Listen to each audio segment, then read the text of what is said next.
Hello.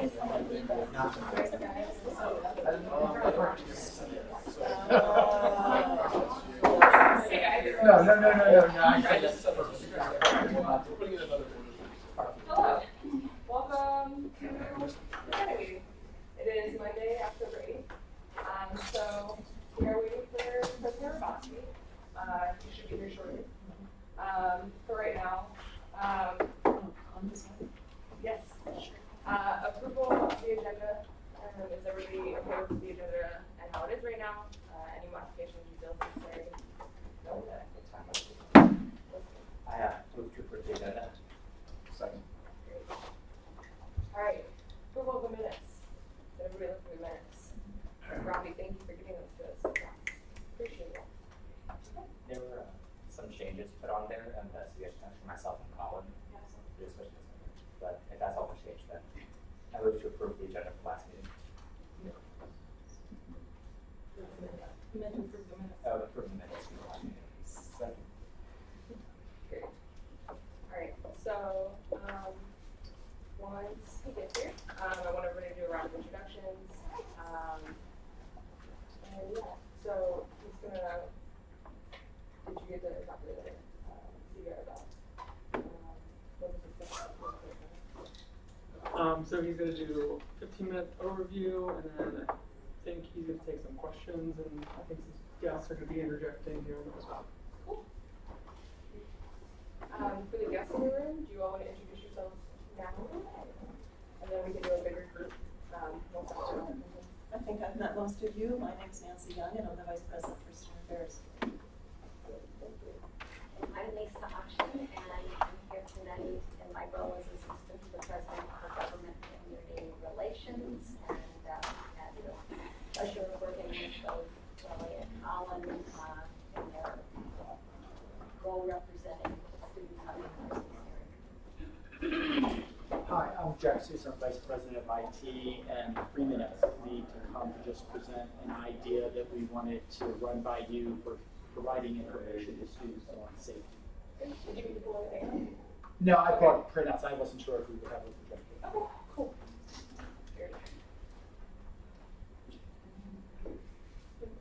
Tanya Ramsey, Finance Board Vice Chair of Service. Good, would you say oh, that's true. Sorry, no, that's fine. It's fine. We'll do introductions when he comes, and then we went off there to the back to back. Ooh, sweet cut. Right. That was quick. I know. I'm gonna put it up in a sec. That was solid. Are you getting this in the minutes, bro? Is this going in the minutes? I was thinking your names.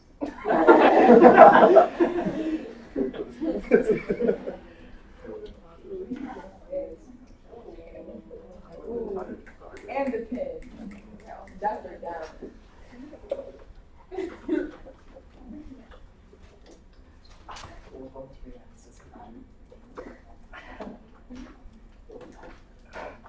Our friends have a PSA. Don't park in the stadium lot when your meeting starts in 10 minutes. That's a good idea. Rather park illegally on Center Road than legally in stadium. $40 ticket is very much worth it. That's not. I'll take the ticket, I'll pay it. That's how the system works, right? Fair enough. Or I'll appeal on my case. That's justice. Are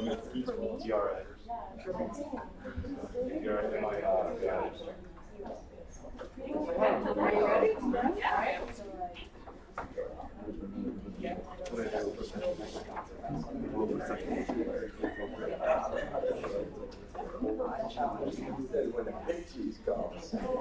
Hello. Hello. How's everybody? Where should we sit? Anywhere. Anywhere? Yeah, Good. sure. I'll come over to you. And I brought the really big cheese, the provost, with me. Yeah. I am very interested, if we could, I'm very interested in knowing who you are. Oh, yes. Okay. So I think you know I'm Freeman Rosowski, and this is our provost. Can you tell me who you are and your major and what you did? Can we go that way, around that way? Yeah. Sure. Hello. My name is Lily. I'm the Speaker of the Senate. I am a senior and my major is psychology. My name is Liam Kim. I'm a senator. My major is pre-law and pre-med, and I'm a second year. Okay.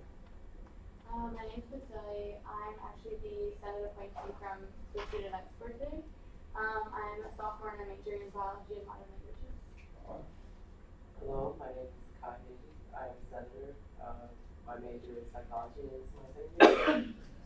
My name is Jordan Troutman. I'm a computer science and math major. It's all. Hello, my name is Mariam Balotoga. I am a physics major and possibly a philosophy minor. And I'm a senator. He's physics. I'm Reese Rensky, Senate First Year Ambassador, and I'm a first year student studying computer science and philosophy. Hi, my name is Brandon Leone, Assistant Speaker for Senate, and I am majoring in biology and animation. I'm in my 4th year. Hi, I'm Kiana Zuzulini. I'm a sophomore double major in political science and philosophy. I'm Yasmin Carter. I'm a senator, several baskets. In the 3rd year, I am a media communications major, theater minor for television and film. Who wants to have our own studio one day? My name is Robbie Cabo. I'm a secretary for the Senate. I'm a political science major and I'm minoring in international policy. My name is Miles Hunter. I'm a senior history major. My name is Emily. I'm a first year ambassador and my major is dual language and minoring in international politics. My name is Jared Richard. I'm a computer science major and I'm a sophomore. And I'm a senator. Tanya Ramsey, Finance Board Vice Chair. I'm observing today, dual major for psychology, human services track, and social work. I'm Patrick Reed. I'm a senator. I'm majoring in political science and international policy as a minor. Candace Martinez-Doan, Assistant Director for Leadership of the Government and the SGA. I'm Colin. I'm the SGA President, Information Systems and Economics Senior. Very good. Oh, I got it. Oh, there you did. Okay. All right. So may I go ahead and start? Great. Thank you. Delighted. I wanted to come. We are going around to different groups to talk about where we are with the recent challenge with the sexual assault case. Legally, as you probably know, I can't say much about the lawsuit. I think we've given the leadership now the official document from the Attorney General, and I hope you all get a chance to read that. And so I will read that along. It's what I had been talking about all along and concerning those matters. But what I wanted to talk about is the progress we're making working with student leaders, from the President of Student Government and Vice President, the President of the Grad Student Association, the We Believe You group of women survivors, the head of Res Life, and also the head of the athletic groups. There are 2 heads there from the student athletes, and finally from the Greek group we have been working from before for that first Sunday. And so there's several things I wanted to bring up. Number one, clearly we need to do much more in the area of training. I would start by saying that as we have looked at the whole picture, what we would say is this: we have focused on compliance and the legal side of things. We need to focus on the human side of things. As we listened carefully to survivors, as we've been using the We Believe You group as the core, they have been like thought partners in thinking about all of this. And so there are many things that we can improve on. And as I said, in several different settings, we apologize for what we haven't done. We did think we were doing the best, and we were in compliance. And when the search group comes in to look at us, they will say legally, I imagine they're going to say most things are fine.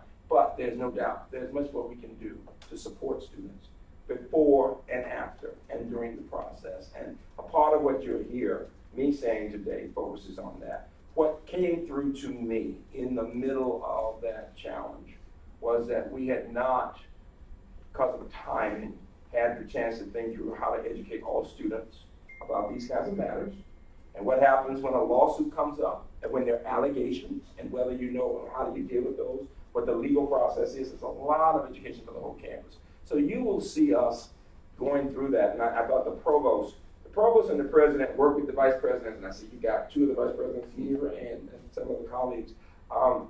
We have to take what everybody says and figure out how do you spend the money.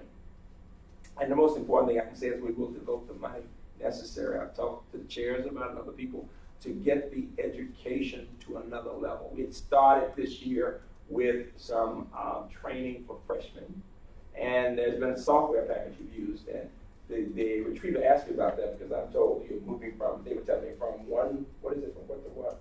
From Haven to Consent and Respect. Which is supposed to be, So, and I told him to come to you and talk about that because I didn't know the details on that.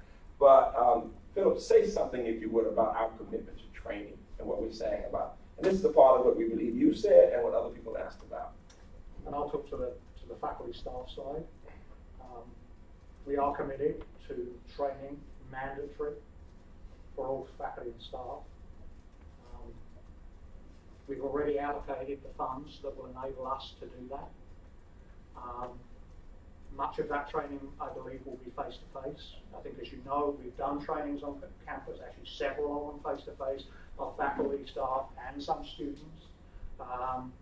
And we will put a process in place to make sure that all of our faculty and staff have that training, and it will be mandatory. And what you may not notice, but as I go around different groups, whether they're faculty groups or other groups, I am saying it will be mandatory. So that everyone is aware right now of what the commitment is. And students, though, have asked for mandatory training for students. Also, I'm committed to that, too. We, at this point, given the challenges of Title IX, especially since you will see coming from the federal government in the next week or two, a move on the part of this federal government to move back from where they have been, okay? What you'll hear this campus saying is we will not change the standard.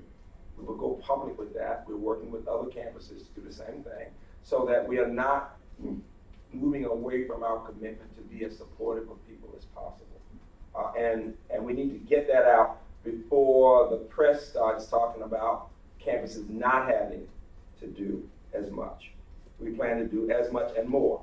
And that's why I wanted to go around the groups and say that. And the more has to do with going beyond legal and compliance, but listening to students, the challenges they face, looking at everything from the timing involved to how students are treated to what the paths are to get there. There are a number of specific suggestions that they have made. But let me go over a few. If there were a theme to what we're saying, this is faculty leadership and student leadership.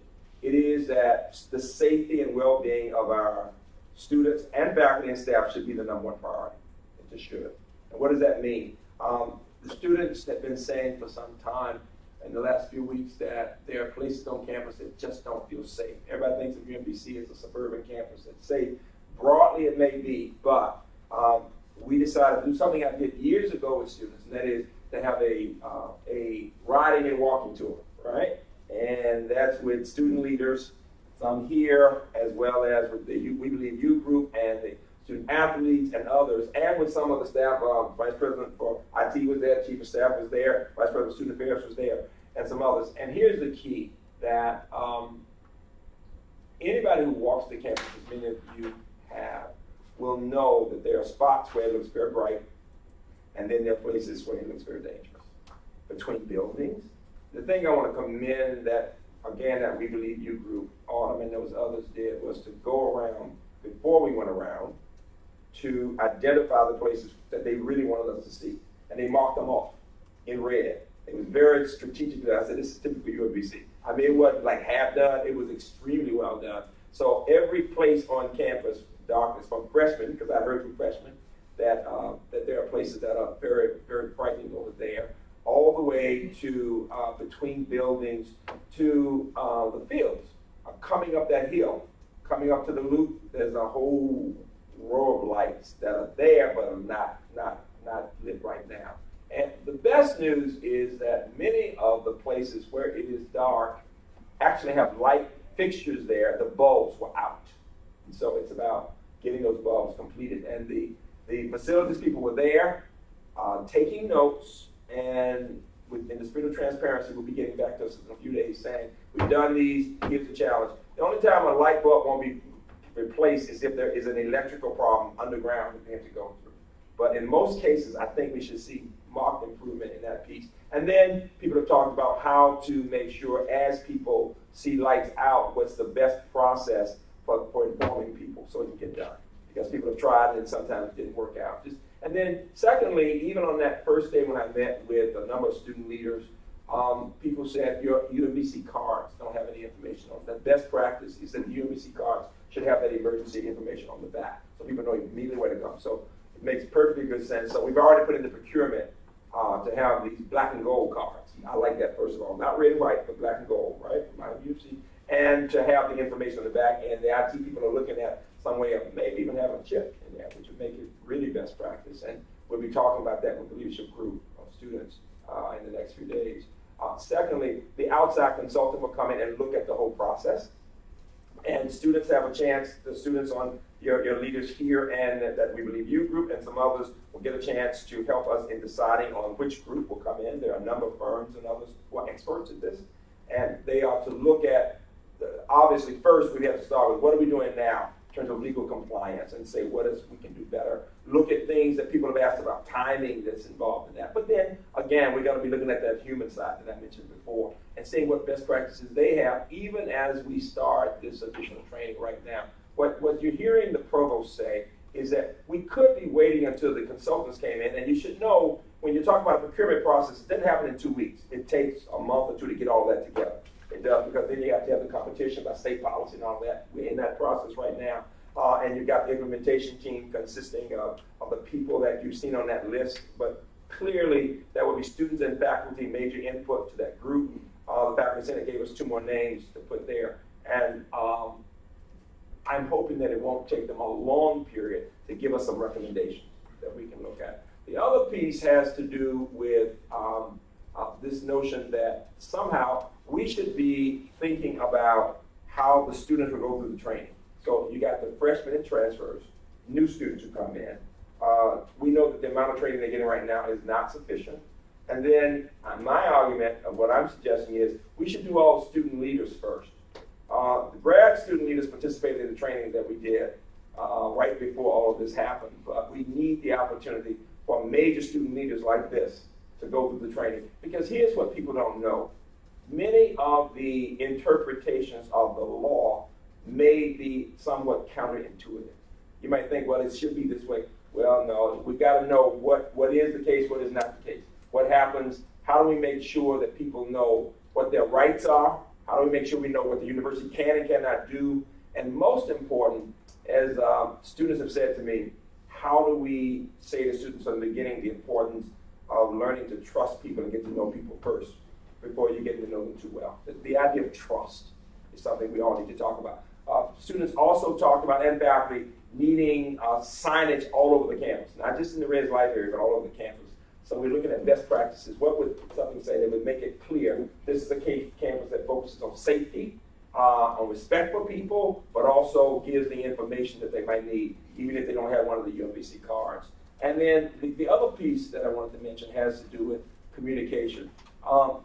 Here is the challenge. People were asking, why didn't we know something about this? The whole theme of these cases is confidentiality. People aren't going to come forward if they think we're going to announce who's involved in the case.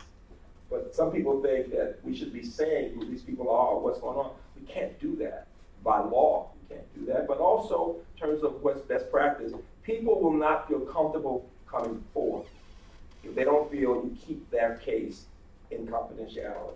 And so the question would be, what things can we tell people every year that gives them some information, while at the same time making it clear to people who have the courage to come forth to know their information is confidential. Confidentiality is the name of the game. And that's something, that's a part of the education we should all go through. What can we say? What cannot we say? What is the student should expect? What is it that we cannot say that we can talk about? Let me stop there and see if there are any questions from anyone about any of those things. I think I've said, I had a chance to meet with the editorial board of the retrieval today. We've been working with department chairs. Go ahead, John. So as far as the faculty training, what would that sort of focus around? Because I feel like that would be a little bit different than the student training because the students... That's exactly right. That's what we believe you said also. The faculty want to know, what do I do if someone comes to me? Okay. All right? You know, how do I handle that? What are my rights and responsibilities? And most important, how can I be supportive of students Right. in that process? You know, students need the opportunity to know everything from what do I do if I know about something, if I have a concern. One of the things that, again, I got from students, including that We Believe Youth group, is right now, some of the students feel that they either have to go straight to Title IX or to the police. What are the other options? How do they go about talking about it, right? And many more people, and a part of the education, even for students, is how do you handle this? What can you say to somebody? How can you be supportive of other people, right? And we need to do that before people get into that challenge, so they know it. So is it more focused around supporting once the incident occurs, not Both. necessarily? No, it's preventing too. No, I mean, what I've heard from survivors is we need to work to create a climate that works to make sure people know certain behavior is not acceptable, right? That they need to think about what they're doing, to not take advantage of anybody, to respect people, right? And to learn how to trust, even as they get into situations that may involve alcohol or whatever, to learn who you can trust and who you cannot. So it's a lot of education that can help people, men and women, to know, to have just hints about how best to do these things. And one more thing, sure. If you have, let's say you have a person who does not share those same values, who is like a predator, let's say, right? Is there any way that we can create a system to stop the predator versus with like before they can accommodate that? Because one thing about education is that the person has to be willing to listen, to be willing to learn, they have to want to follow through with what they're doing. Yes. They have to know their consequences, first of all, behavior. This will require culture change. Remember, we are reflective of American society, where too often we see that some people believe in these things and others don't. And we need to be trying everything we can to have attitudes that focus on being respectful of each person. Some of these cases get very complicated, but it is important for people to know we take these matters very seriously. And I think one of the challenges is, because we have taken matters seriously and had to take all kinds of actions, it's just that because of legal reasons we don't talk about it. That's a part of the challenge. It's really legal because we're being sued fairly weak by both sides on different cases and different things. We really are, you know. But we do have to have a culture that says predatory kinds of behavior will not be tolerated. Okay, there are ways of doing that. There's a need for training for everybody. The police want to listen more. They want to be trained more. So they've had some training. Anyone want to ask? Go ahead. Yeah, can I add? So there's this group that's been put together to lead this with a consultant. One of the key members is a faculty member who studies working with perpetrators. Okay. And so I think that our goal has been very clearly that I think a lot of the emphasis has been on reacting when there are problems and recognizing that the best practices when we work with this consultant, we don't know what they are. We wouldn't totally be getting a consultant. And even the faculty member will say that there's not a lot of clarity yet in exactly what works in all of these areas. If it was, hopefully we would have already solved this, issue nationwide and worldwide. So I think I hear you, and I think it's something that we are talking about and putting a whole section in there about the consultant we hire must also have legal knowledge as well as trauma-informed ability to think about how you work with people who are coming into school that may already have experiences, and then how we are working to stop that as well. So in a three-tiered kind of approach. Does that answer? Yep. Thank you very much. So you mentioned something about consultants that, I think you clarified this a little, but consultants that were proposed by Faculty Senate, can you illuminate that? The two faculty members. Yeah, so yes, Dr. Christine Mallinson and the head of the LGBTQ faculty staff group, faculty group of the two who are experts also in this. And then, of course, you have they have the Women's Center who is there. And then student leaders will have a chance to look at this and understand how we go about procurement and give points of view also. So faculty and staff and students.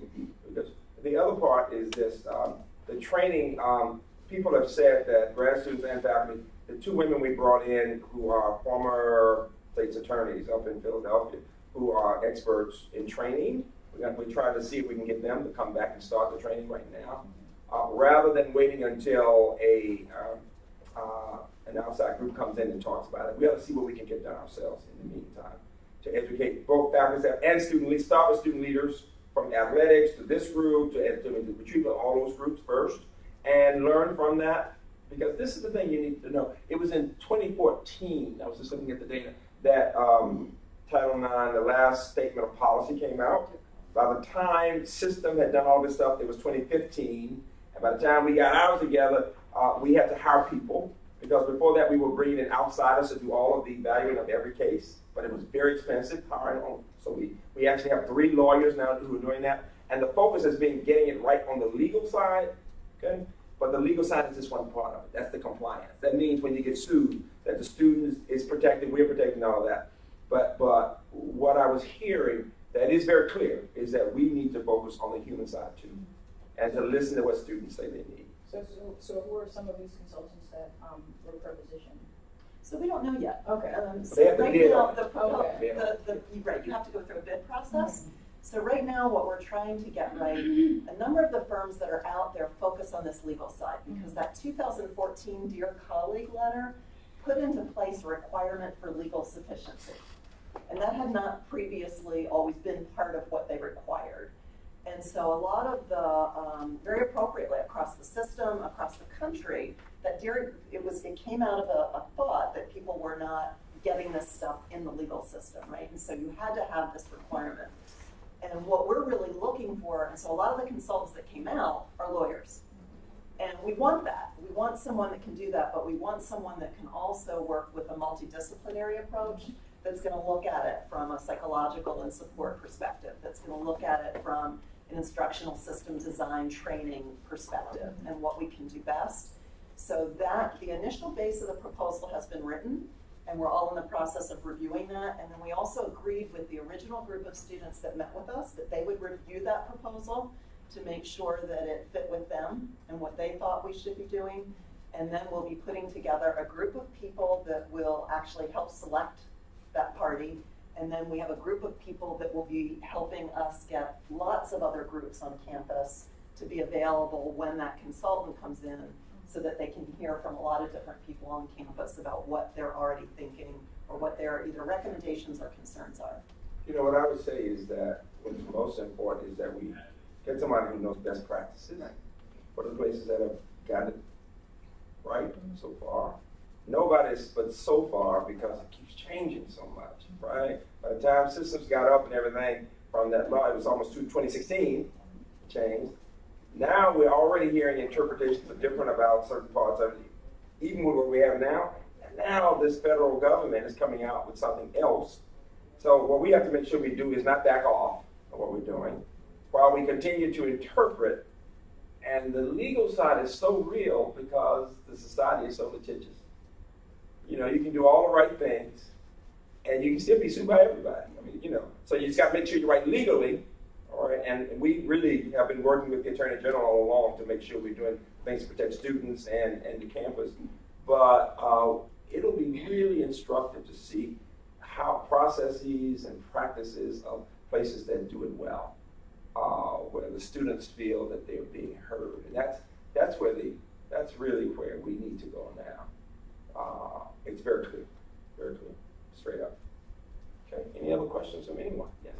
So something that was echoed a lot during the listening session was increasing UHS hours, increasing UHS trained staff. So has campus leadership attempted to kind of probe the at least feasibility of that kind of? You know, the thing you need to hear about we're listening is we now have a chart with every major challenge brought up, and that has to do with everything from health services and counseling to how do we have people who are advocates or somebody to help us, different things we had before, to looking at the transportation issue that they brought up, what can we do to be as sensitive to that, to looking at the amount of time it takes before people hear something, how do we get people, you know, what should be the process, how do we make sure that people know something by a certain time or would know what's going on, right?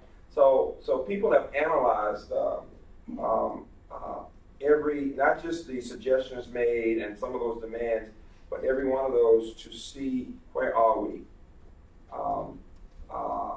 And the key is that we will be addressing each and working to keep people up to date on where we are. Some of these things take more time.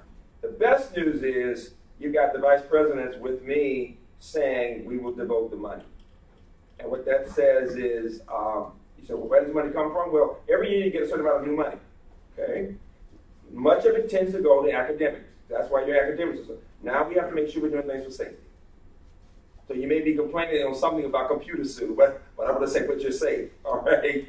You know, it's going to take that. It really is. You can't do all things at one time. And we know right now, one of the key priorities will be, we're doing well academically, but one of the key priorities, while continuing, of course, to bring in new people as people leave, is to make sure in reality and in even perception that we're safe.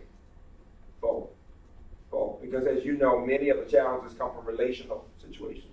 It's not a stranger necessarily. But it sure makes sense that if people are walking on campus and it's dark, it should be.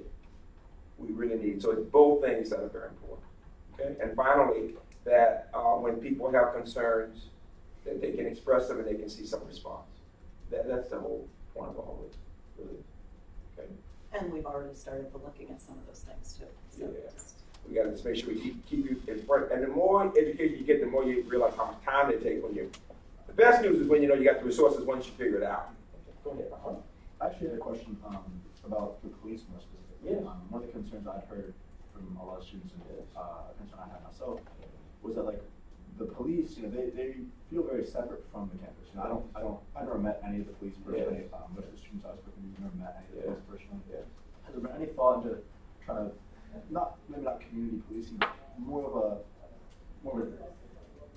a friendly relationship? I appreciate that. And we believe you, Gruber, said that, your president, vice president, everybody has been saying that. And it's always about staffing and money, right? And I'm saying, no, we need to be, and because when I went over and met with them, first thing he says, we need to listen to students and know student stuff. Some of them know some people in the res light, and some of the residents, they don't know, you know, and they want to. They really want to. And the challenge has been, because we don't have enough and we got to get more, what it means is they have to be able to ride around to keep them, right? Rather than if we had more, some could be walking and getting to know students better, and some could be riding. So we got to look at staffing needs and look at best practices. But it has been brought up before. We are seriously talking about it because we have to give them support to be able to get out there and get to know people. They want to get. Many of them have had students. I mean, sons and daughters that go here. You know that. I mean, they're good people. They just need. Now, at the same time, what they would say is the same thing I said about myself. We can all be better. You know, they just need to hear what the concerns are. For example, one person raised a concern about not feeling that the person wanted to escort them. We need to deal with that. There may be one person or whatever. So nobody on any of the staff is saying, oh, we're perfect. No, we can be better. We need to hear the concerns and address them, but we need to give people a chance to try and do those things. And they want to do that.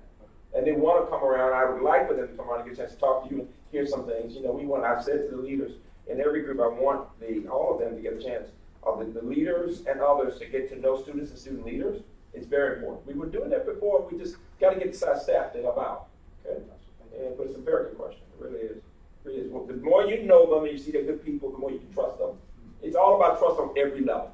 On every level. I said to somebody, this is the first time in 25 years I felt like people didn't know me well enough to trust me that what I said about something was true. And so I'm not taking it personally. I'm just saying what we have to prove. If we say that, that's why I said, read what the AG's office said. I said, I bring you the evidence. We brought you the evidence. Okay, I can't talk about it, but you can look at it. All of it. I hope you will read everything to get for yourself what is the situation with the understanding that we can be better. I can't say that enough. We're going to be better. We are better than this. We will listen to our students. We really will. You'll see it. And the proof is in the actions. Yes? When and how will those documents be available to us? Which one? The AG's? Yeah, he can give it to you all now. You can, yeah. I've already forwarded it off to the Senate. Sir. We all received an email earlier. Yep. It's good training too. Because some of you said something about law and everything, so it's really good training for you to see how this process works, right?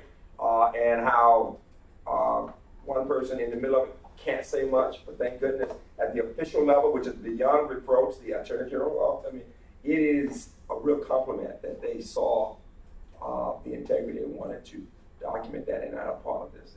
It's a compliment to our campus that we're so respected for our integrity. Okay, I feel good about that, and you should too. Yeah, the truth will prevail. I've always said that, and you'll continue to hear me saying that. Okay. Let me say that I said this at the alumni event. Some of you were there, most were not, when we had a judge, the Chief Justice of the Baltimore City Court. We had a young woman who was a deaf and who grew up to be a lawyer, to be a major advocate for the deaf, and is doing an amazing job. We had the head of social media for the New Yorker, the most prestigious magazine in the world. She's 31 years old, graduated from here 10 years ago in English and media communications.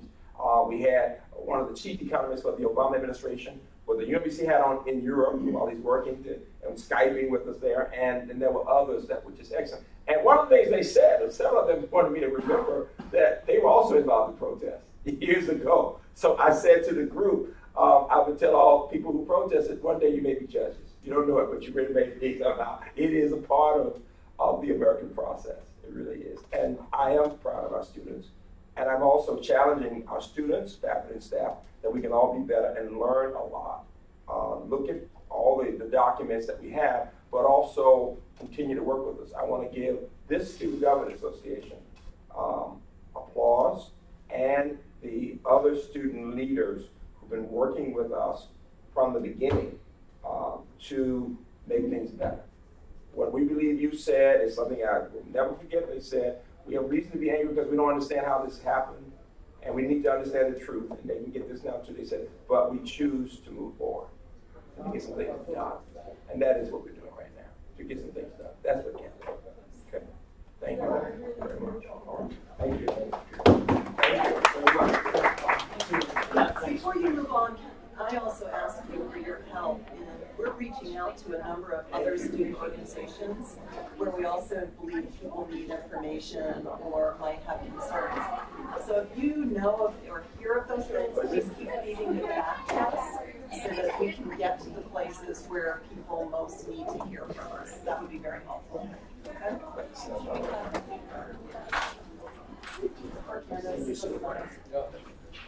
Thanks, everybody. Thank you. Let me ask a question. How many of you want to be lawyers?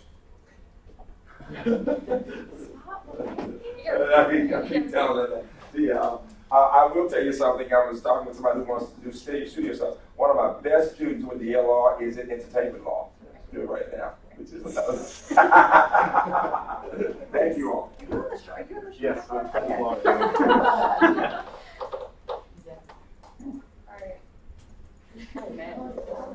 Y'all need to break.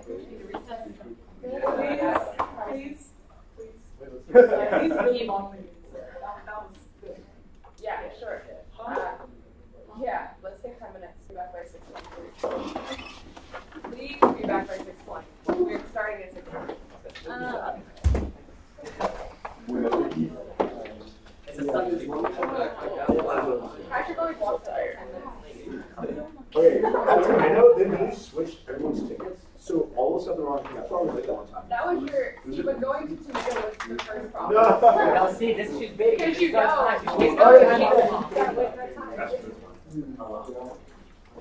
How do you get on the Senate listserv or at least get the Attorney General letter? Yeah. Yes.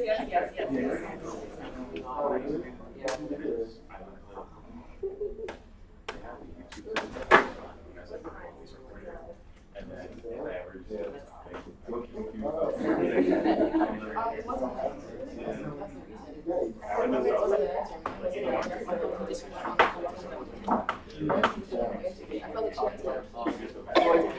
I thought you said that they would fund it.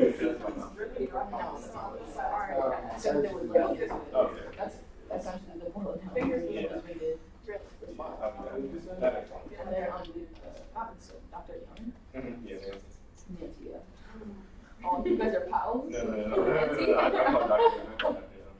Robbie, did you get everyone's name and titles? Okay, you ready? I'm friends with her cousin. Their cousins? Yes. R-O-U-S. I was checking how's monitoring the live stream, but there's only Nancy one. Young said she was the VP of I'm gonna help you with it. I'm gonna help you with it. I'm a snippet. What? Snippet from about you and then just upload it later. And then Lisa. auction. Is she doctor? No. There's A-K-C-H-I-N, I think.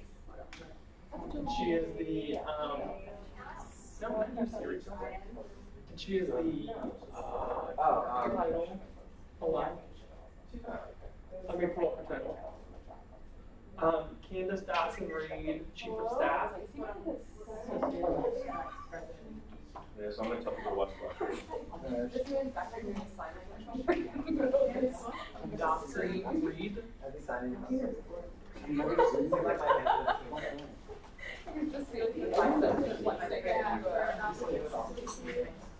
Oh no, her? Candace Dotson-Reed? She's the Chief of Staff. What about the VP of IC? Jack. What's that business about the ship? What's it for? Do we know? Oh, I'll tell you. Because I got the deeds. Sorry, hold on, Robin. Did you get Jack Seuss? Yes. Okay, Jack Seuss, VP of IT. Lisa Auction, Associate Vice President for Engagement, for Institutional Advancement.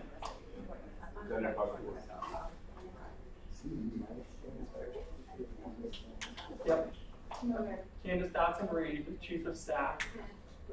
Dr. Nancy Young, Vice President of Student Affairs. Dr. Philip Rouse, Provost, and then Dr. Rouse. Yeah. Ruby. Who can call my name next?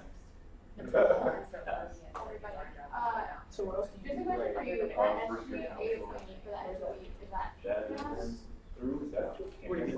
like we have like You know Jess, right? Where are She's you?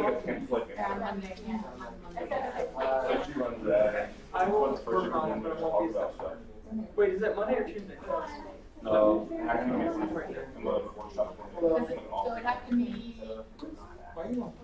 I'm looking at floppers and I'm looking All of it on the Facebook. Yeah, we talk about floppers. Oh no.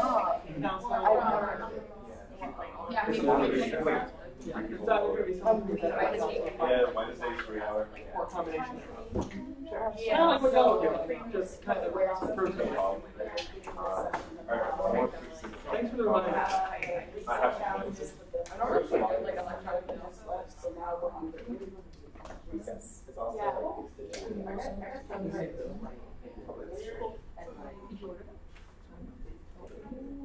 don't know, I'm not going to order anything for a while because I'm not going to get one song.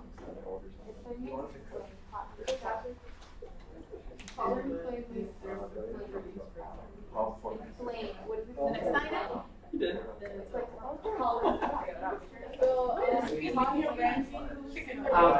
Vice Chair of the Finance Group. Yeah, you're right. Finance Group. Well, you live in New York. Obviously. Hello. Nothing. Are we getting the microphone? Yeah. Are we using the microphone?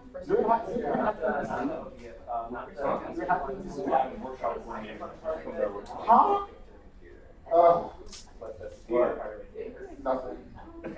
Mine is involved in capital I. So, do you need to order a new microphone? No. Nothing. I need new batteries. Oh, I'm buying it. Oh, I like I'm thinking we're Yeah. So Julie, Oh, we can talk about it. That's from her. Oh, I was gonna have a piece of paper written with my update that didn't happen. What's sauce? I'm just gonna wait because you know. Oh, is he? Oh, so you're sleeping with Andrew and Serial. Oh, shit, that's kind of cool. What's his last name? Yeah. Say that again? I think. Oh, see, so he came to the he was supposed to apply to be an FYA. Yeah, he said he wants to. So I told him talk to Brenda if he wanted to. If that wasn't. He was at the The thing that you get. So it's on, the link is on the my The bingo, whatever. Oh, Kluger, yeah. Kluger, yes. I think I dragged him along with me. I think it's up to you. There's an RSA town hall. The police police. And So then maybe we can, you keep dropping this. Conversation on like other things also. I think, Yeah. like the, And then this is everywhere. yeah. Wait, who's that Darren kid? Darren, I think his name is Building Daryl Darren. relationships, I don't think that What? makes sense.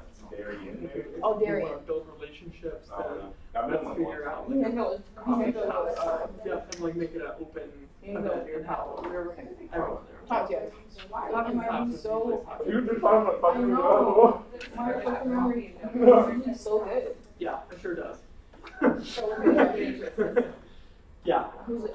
He hangs out with Darren. No, he hangs out with Thomas sometimes. Is his name Darren? I think so. Just use our bathroom. In person. Is he a content major? Darren. I think I dropped it. The one I'm talking about. On the main conversation. What's your favorite? Who do you have? Yeah, if you had to eat lower, would be your favorite. I don't know. You just start twice. You don't go to That's the Like, chop. Yeah. the really cakey ones. Like, I mean, I've been to class when I Starbucks was that's really So you cakey don't. and dense. Yeah. I've been to like 5 Wow, see, Um, now you don't hate me as much. The best kind of donut is chocolate and ice. Today. Colin, that's a fucking lot, bro. Brandon and I both went nuts. Like, Oh. it's okay. Colin, it's alright to be wrong. Congealing. Whose birthday is coming up next? Mine. Is it the worst? My birthday is February 31st. No. That's really far away. Really, but I feel like somebody has to be sooner than that. She cut this off. I wasn't. I heard February and my brain knocked out. Oh, 31st is not the day. Oh, I think you said 3rd. No, like, actually, mine's closer. Huh? Mine's closer. When's yours? September 1st. Don't miss it. What? Does anyone else like chocolate donuts with chocolate icing on top of them? Yes. Thank you. Isn't that excessive? That's a lot of chocolate. I think Colin's favorite donut is chocolate with chocolate. Chocolate cake? No, Donut with chocolate. Is it chocolate cake? That's excessive. Candace, Like, please where stop. am I gonna dump it down? It's a chocolate cake donut. It's Yeah. dense. Yeah. Yeah, that's good. No, kind of. Oh, I wanna try that chocolate. You'll see. I like their own.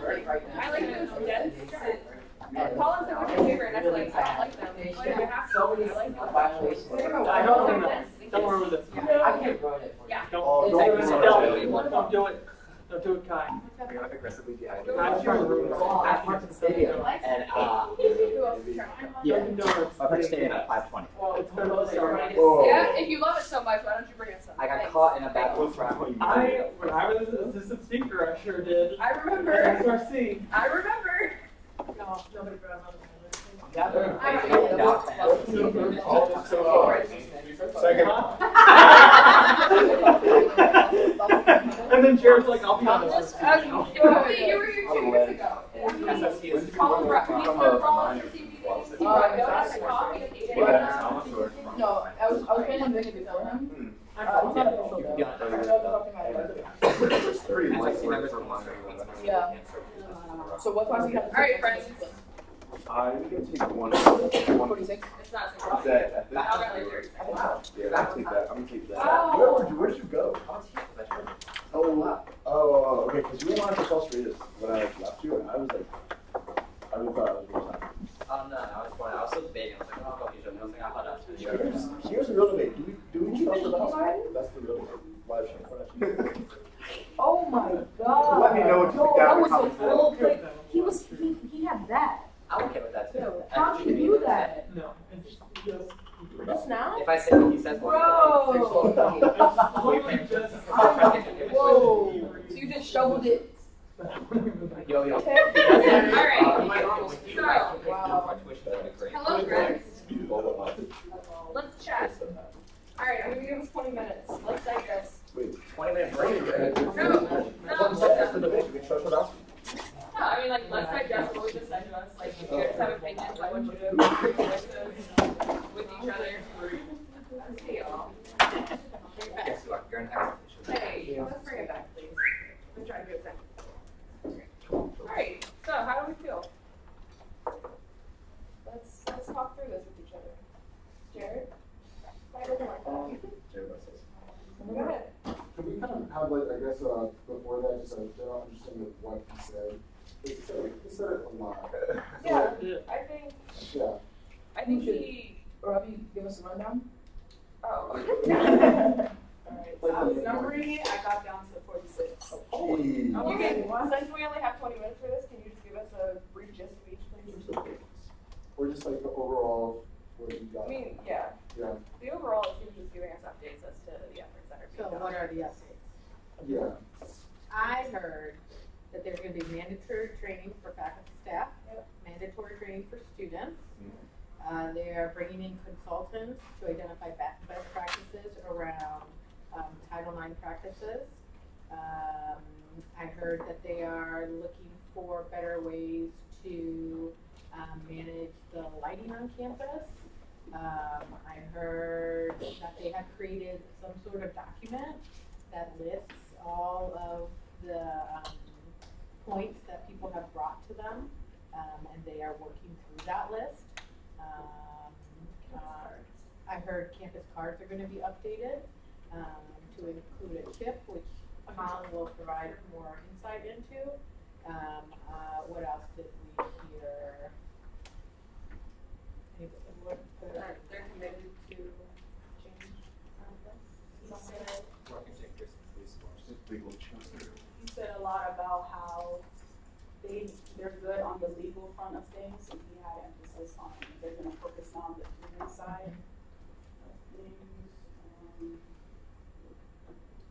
Listening to students, the challenges they face, not only making them more comfortable in coming forward, but actually putting to action their concerns. He talked a lot about confidentiality, and that's the reason why you can't just come out straight. You can't just come straight out and say like who's responsible for things, because that's going to make people reluctant to come forward.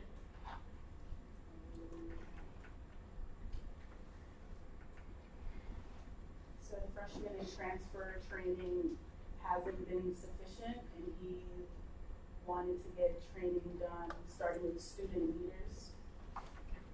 The idea of trust needed to be talked about, and communication is one of our greatest challenges. Do we want to get into what everyone else was asking? Yeah, I think just his updates are not okay. So do you want to take them one by one and debrief them? I think I just want to hear about what stood out most to you all, or what you feel you want to discuss. I think going into them deeper could be better for everyone. Now I would like something to dig deeper in. I just found it interesting that it really took this whole thing for one person, or at least one person, to go around and check the lights to make sure what wasn't out.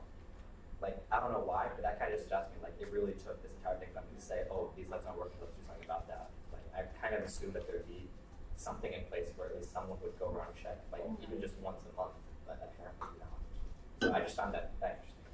Did you even say that they had started changing them, or? They did start changing them. And I don't remember, we will have better numbers at Friday at the USC meeting. But I know that they have started changing them, and he quickly mentioned it. If they don't change it, it's because there's an underground electrical issue. But I don't think that there's many of those instances. So I think it should be done soon.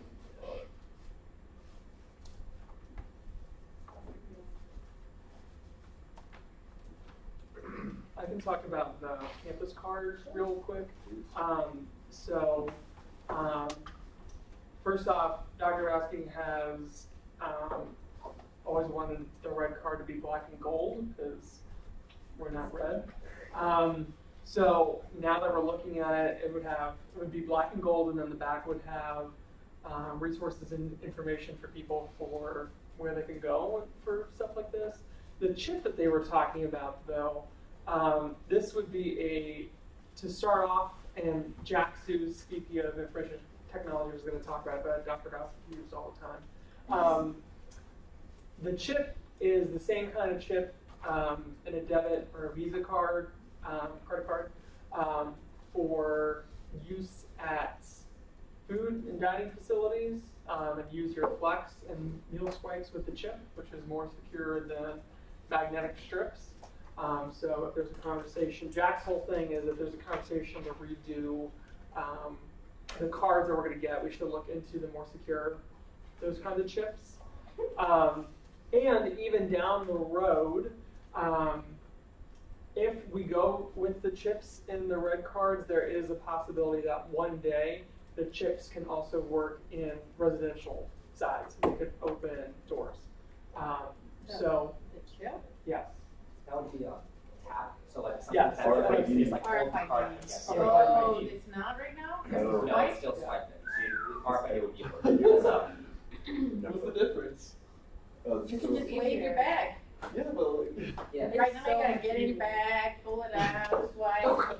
Yeah. There's less wear and tear on Yeah, your we card. still There's two that have, we have So two, you yeah. have to show a residential card, and then you still have to swipe it. Because my Temple Yeah. University identity, you actually have to tap to get it. You just want to maintain your safety. There's so many mixed So views what of is this the video. purposes of Keon and I those were like, transactions? what's the rest of that? Like the reason we're You think for security makes sense? It's like it's not really the use case. security. Hey, y'all, let's bring it back, please. It's just more secure. And Jack's thing is security with, also I think, if there could be a way to get rid of the magnetic strips at dining facilities. The doors? Hmm? The doors? No, like when you go to buy food. If they didn't have the credit card swipe, and they could just use chip. Oh, so you can plug it in? Yeah. What if there was an Apple Pay system on it? So the new cards could go with Apple Pay, which is why Jack was being a big proponent about the chip, because so I've had conversations with Jack about this, and I've had a conversation with Sandy Mulberry from Campus Card about this. The technology is out there in the universe, but we're not going to be able to switch all at once. So phase one would be to get essentially the new red cards, and then later down the road, those cards could be added to Apple Pay or Samsung Pay. Dude, at Marriott, we can take your phone and let you get into your room with your phone. Yeah. Like, there's a whole other world out there. Okay. Jordan? So what does this have to do with like the safety though? Like, what is the card like? So I don't think the chip part doesn't really have anything to do with campus climate safety stuff. I think what is being done with safety in the card is the resource and information that will be on the back, printed on the back of the card. And Jack, we, again, in passing at the Alumni Awards, he was saying that they're working on the MyUMBC app, that it'll have a safety button, and you can click on it, and then all the resources will be there, and you can just tap and it will call whoever the resources are. We can always bring, Jack's been in the Senate before, if that's something that you all are interested in. I can reach out to him and see if he wants to come in and speak to all of us. Actually, I know that he wants to at some point, because, okay, yeah. Oh, well, and Jack. Sandy? Not yet. Okay. But Sandy, I'm looking at Sandy Joe. She can either come with Chartwell's or she can come with Joe. She can come with it. Until then, Okay. Sorry, so they talked about like how they wanted to get more. Did he mention like he wanted to get more police officers before they could do some kind of community event with the police? That's what I was interested in as well. Because it seemed like he made it, and I could be wrong about this, but the way he was talking, if I'm playing, if you guys can agree, or like if I might have misinterpreted, but it sounded like there weren't any plans in the making to have like an event where people could meet police officers until there were more police officers. I think it was more that they would need more staffing to increase campus presence, and then you talk to them like on campus when they're not on patrol or something like that. That's what I kind of felt like. Yeah, that's what I heard what I heard was like, that in order to engage in community policing, they have to have more police to do the bare minimum of what the police have to do in order to engage in community policing. That's what I heard. My feelings on that, I mean, to be frank, You may be. they have like 3 police cars that like I feel like are always patrolling on campus, which is nice. But I feel like if you were to take like 1 or 2 of those and then have them not patrolling and have them walking, that might increase that, because like we're a loop, right? We kind of discussed this before. Like it's a circle. like, there's not a whole lot of places you can like be causing traffic infractions. And I understand the whole like effort to be like maintaining like parking and stuff like that, but again, like, I think it's a question of priority and stuff. So I think that should be potentially. Yeah, when you say that now, I think about like when I see like those police cars. The only time I've ever seen like a security person was in the library, like at that little whatever that thing is right there. But like I guess I've only just seen like police cars like, in like police cars, not police officers. I feel like that'd be interesting to have like, walking around campus or like having that presence. Like you said, I think that make people feel more safe. Like a bike cop. Yeah, something like that. Yeah. They They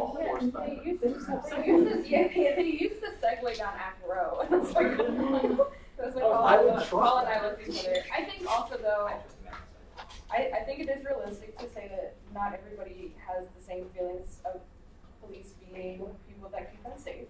And I think it's also important to recognize that yes, those relationships need to improve, but kind of like, for example, you'll notice if you're in Starbucks or something and a police officer walks in, a lot of students become concerned or like think there's something wrong.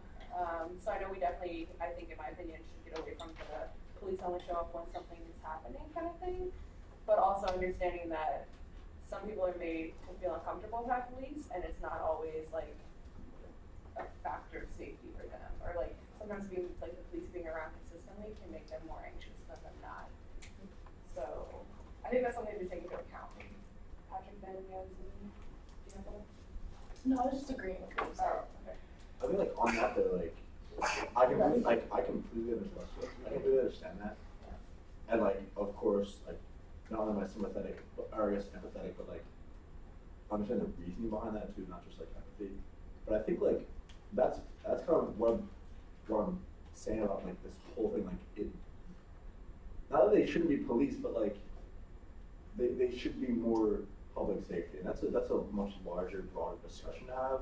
But it's like that theme, I think, really would put to rest that issue, put to rest the issues of them like just kind of hanging out in their cars sometimes, and like again, like nothing but respect for police, but at the same time, like there's different ways to kind of deal with these issues. I think having more of a public safety aspect. So more like community policing versus public policing. Yeah, I don't want to like use that word. Because Like, community policing does not have a great connotation necessarily. Yeah. words. I mean, along with what Patrick said, like I feel like that there's a benefit, like for people who feel more uncomfortable around police, I feel like that the way that you sort of make people more comfortable is not by having them avoid police, but by having them actually get to know police, because there's the idea that you are afraid of what you don't understand, right? So if you don't really get to know the police officer, like let's say you get to know a police officer more personally, and you get to see more of the human aspect of who that is, and you get used to being around more police officers and really understand like who they are, that might work toward alleviating that feeling. Whereas I feel like if you just distance yourself, it could propagate that feeling more so. You disagree? I think that sometimes people are uncomfortable around police because police have made them uncomfortable. Yeah. Right? So it's not necessarily because they don't know police, they probably do know police, but that they have been targeted in ways that are unjust, and that their lived experiences have led them to a place where they do not trust police. So that I think is hard. It is hard to come back from that, and so I think that recognizing that someone's lived experience has led them to a place where they justly do not trust police is something that should be held, right? That's a real thing. So, but then also, I think there probably are people who just have never met a police officer.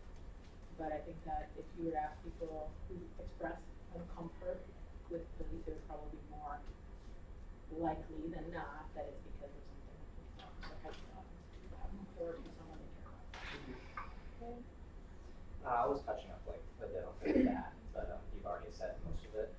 I think it's also just the idea of like, at the very least, seeing, because the only time I've ever seen a police officer is in the rack, or not the rack, in the RLC last year when 3 cops came in and did a red card check. And that's the only interaction that I've had with the police.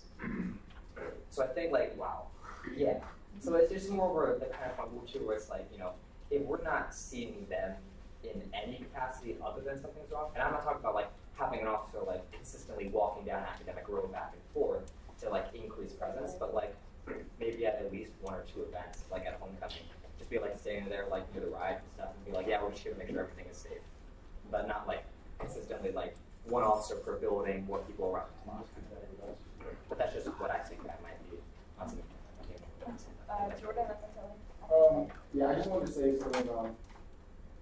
I think the idea is that we want to, like, I get the idea behind the police is that we want to make campus more safe. So, like, police isn't, like, having the police officer isn't, like, the only way. Like, I think, like, just talk about, like, public safety in general, I think there's a better way of thinking about it instead of thinking that the police are going to solve everything. Because, like, in reality, they're not going to solve everything. So, like, we can, like, talk about the police, but there's also other ways, I guess, like, we can talk about it.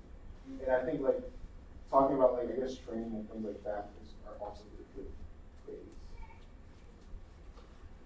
So you guys talking about, they actually do that. So for Pomania and for Homecoming, there are police officers that are there for the concert and for like the carnival and that kind of thing, and they're there the entire day.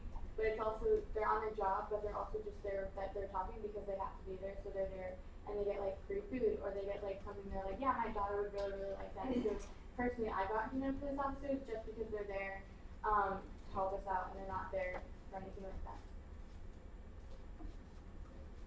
If I might ask, is that because of your SCB or because like you just like we're there to talk? You know what I'm saying? It's for SCB, so they're there for like what we're saying, like prevention of like injury, or if anybody's like drinking alcohol, specifically for like concerts and comedians. But they're also there because they're doing the same thing that we are. We're trying to make the event happen, function the best that it can, and they're there to help us with that. So that's why a lot of times when they're there, it's not that they're like police officers, but sort of like they're here to help us and that kind of thing.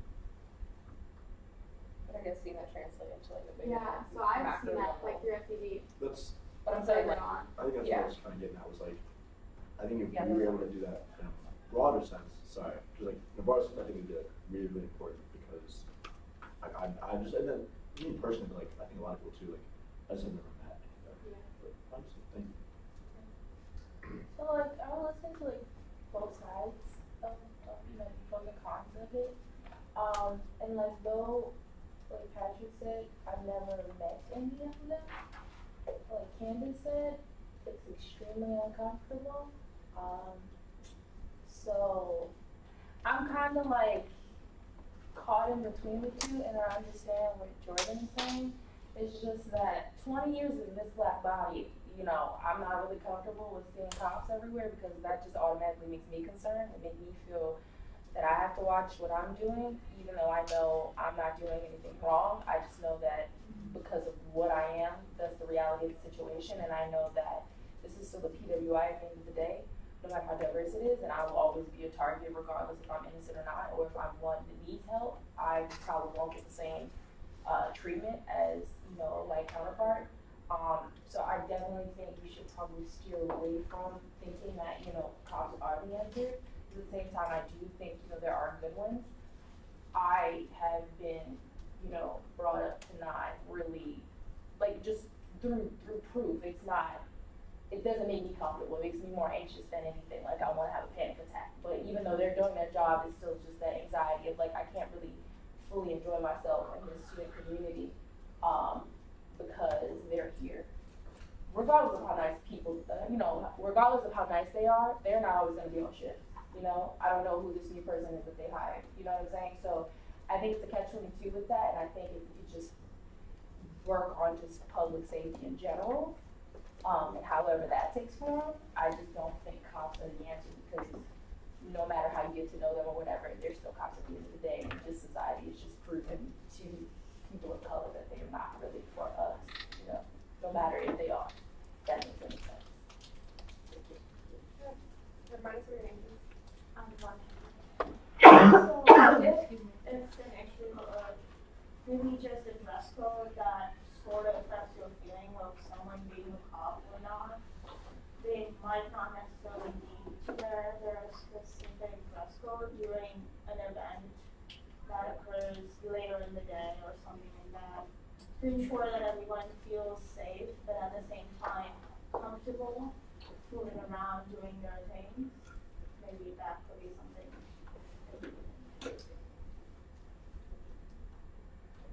Actually, just like a side note on that topic, the police station city, they tried, they, for like a long time, if you've seen the police, they were black, right, very intimidating, like they had like all their stuff. But this summer they wore like much lighter colors, like whites and stuff, like just to see like, oh, like, are we less intimidating? And yeah, that's just something that was fun to say. Oh no, there's no research on it done yet. But just like seeing that, that's what it's out there for, so it's an idea. I see, hold on. Yeah, I think, I mean, and it might just be finding a nice balance between the two, right? Of like having social events where we can speak to cops or get to know those for those that want to, but also not having police be a constant like factor in society here at UMBC.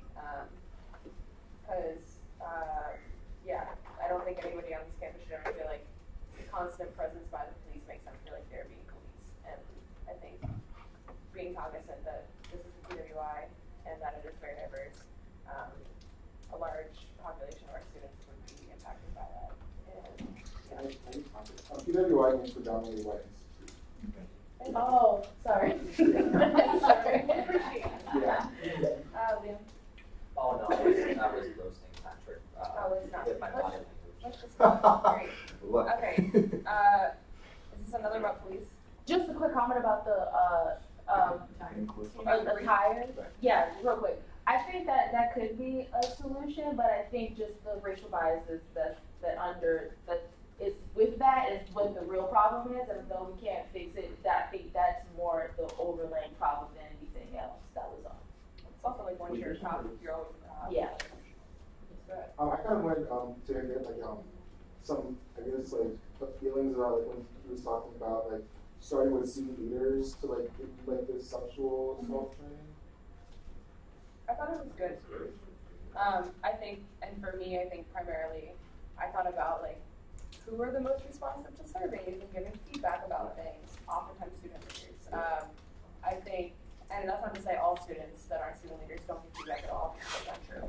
But I don't think it's bad to pilot it with a group that you already work with often. But I think how that branches out after us is incredibly important and how that's implemented. Yes, it is super quick. I definitely like the in-service leaders. I definitely like the to be athletes. And if we can, I think they would be in the student leader group as well. Would they be in the student leader? Yeah, because he identified them as a student leader group. Yeah. All right. Well, yeah, just like all athletes in general. I feel like that'd be a big part for the first one. So, me and Kim from We Believe You, we started advocating more for the student training like last week. And it really came to fruition. We went to the Dean's meeting for COS, for the College of Arts, Humanities, and Social Sciences. And it was pretty clear there that faculty from COS are interested in the mandatory training. There was one faculty member that's concerned about what do you do with faculty members that show resistance, and then Provost Rouse assured that he does not care, it will be mandatory, and if there's a faculty member that has a problem with training, that they are going to go to him. And he explicitly said that. And then both he and Dr. Rowski echoed the fact that student training is it's necessary, but it's going to be significantly different from faculty and staff. And I think like Dr. Rowski is like, I don't know how it happened with RAs this year with training, but was there like an hour or something? Does that sound right? For what? Rowski was with RAs, right? Yeah. He talks every year. Yeah, but was there any like thing specifically related to this? No? Okay. Our token RA. Love it. So, okay. It used to be because he was saying that at that training, it's really like that's a count of time that there should have been conversations about that. So Dr. Grabowski is really looking at it, especially with RAs, but also once you said RAs, I was like, it's also true for pretty much every student leader on campus, not just. So that's how the conversation expanded. One thing that also struck me in the listening session was how many RAs like felt like personally responsible for the things that have been happening, and that kind of like I assume that they would have gone through more training than like their training. There was, like during RA training, we had like Bobby Coy and Eric Kim come speak with us. Eric Kim spoke with us for like an hour and a half, and then someone else came and spoke, and they had us just watch like 2 videos, and then we did like an online module thing of like how to deal with people who like are like suicide ideation and like depression, but like nothing specifically about like we had no like modules or any extra training on like sexual assault. So But I feel like I also would like to say in the defense of res life and training is that so like sexual assault, suicide, mental health, that type of stuff is very out of our hands. Like we're there to be like the first responder of like seeing the signs. If people come to us, like letting them know that we're mandatory reporters. But from there, like we're instructed to immediately contact our community director for like professional staff kind of level. And so I do think they draw the line at training RAs explicitly on how to handle sexual assault because it then enables them to potentially not be reporting. And I think it's really important to remember that RAs, while they might not report things, and a bunch of staff may not report things still, I think it's important to remember that process is still important, and with like confidentiality, sometimes it has to go out of your hands. And so I think that's an important thing to keep in mind. Did you have something? Or did your arm? Sorry. Oh, no, you're good. I'll raise it. Jordan, did you get to do that one, or do you want to read something? Okay.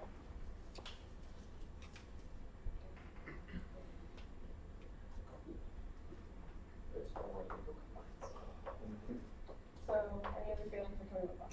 I think we should move on. Or we can continue having these conversations outside of that. I think we should. Especially as things start happening and making sure these things happen.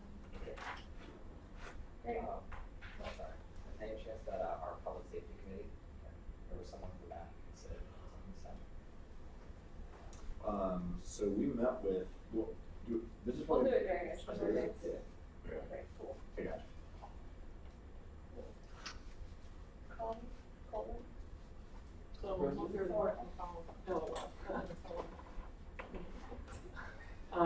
So I went out a piece of paper, but hashtag done. Yeah, I don't know. I've never done a monthly report. I've never seen a monthly report. So we're just gonna wait and see how it goes. Huh? There hasn't been many. True that. So I'm gonna say a majority of our confirmations are done. I think we have maybe at most 2 more people, or new people will be setting forth to Senate, which would be someone doing prove it and someone doing election extravaganza, but that position is really going to be beyond election extravaganza since LOL, the general election is in 29. I sure am. Until that point. So speaking of election extravaganza, we are holding Baltimore County Executive Forum next Monday. So Johnny O and Al Redmer will be on campus debating. It is during Senate, roughly, so Maybe yeah. we'll take a field trip. Maybe take a field trip. We might take a field trip. Well, to that. I think yes. Yeah, I think that. I mean, I've been thinking about it. Yeah. So that's next week.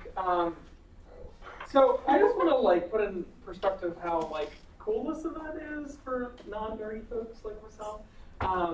So the future Baltimore County Executive will be on campus, which that's cool. But the like more cool part is that it's really a community event. So Election Extravaganza is working on it. Election Extravaganza, we are at 18 different partners, which is really cool, both on campus and off campus. So this really is a community event.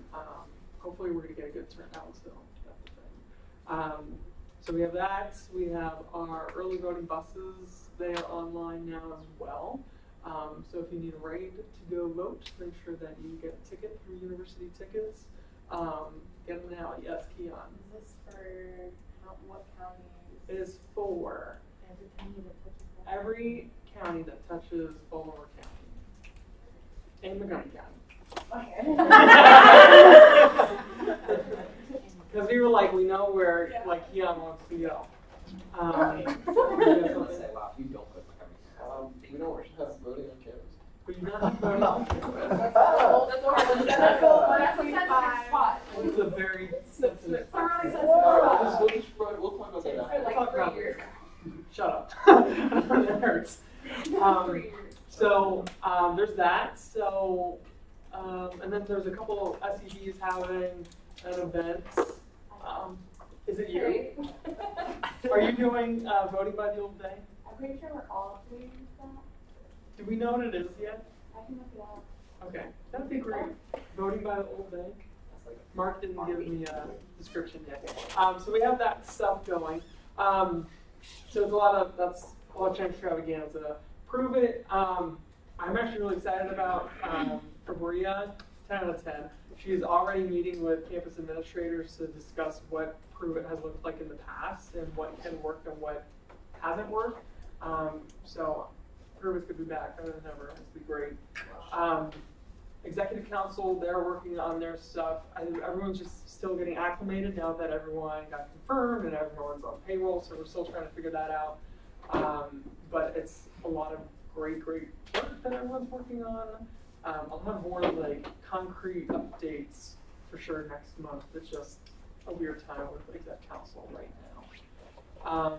Brenda is working on Dinner with Friends with Election Extravaganza, which also everyone should go to if you're interested in free dinner and a night to discuss politics and whatever region you want to. Wait, what is this? It's called Dinner with Friends. It's one night, 10 dinners, 100 guests. So you get to pick where you get to pick which county's conversation you want to be a part of. So like, I'm leading the Howard County conversation if anyone's interested. I do live in Howard County. But there's a bunch of counties and then there's a state one. So the idea is that you get to have a conversation with people from where you're from to discuss local politics there. So who's running for county executive, who's running for county council, who's your congress people, what are the major issues going on. So a really cool event to just hear a lot of diverse opinions. I think it is next Friday. There isn't a calendar invite because you have to reserve a spot, and it's Friday the 26th, so you got a little bit of time. You have to reserve a spot, and there's a Google form on the SGA, my UMBC group.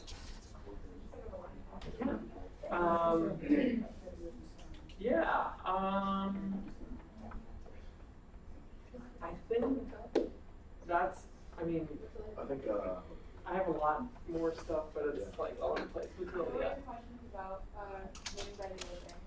What is it? What is this kind of? Voting by the old day, common stairs, rain rotation game room is soon for March 20th.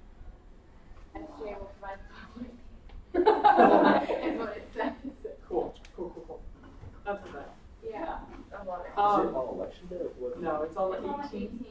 And we're trying to get people to take the all-on-campus pledge to vote. We have some of the fourth place people, not okay.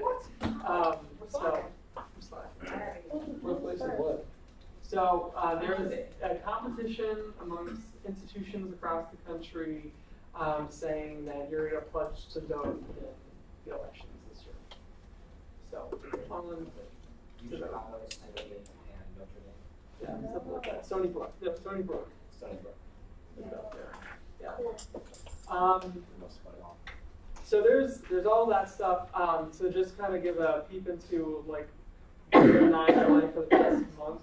I think that this last week was like the first week that I probably didn't have an hour to 2 hour long meeting every day about sexual misconduct on campus.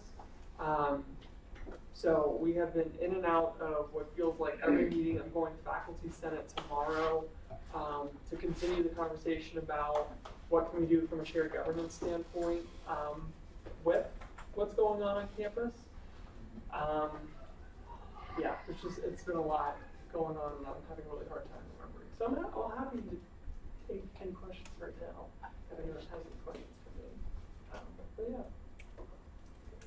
For election extravaganza, if you're already being president, how are you going to make sure that like the event is the best that it can be? If I'm already what? Like president, like you're doing so much already. So then for election night extravaganza, like how are you going to take on that to make sure the event?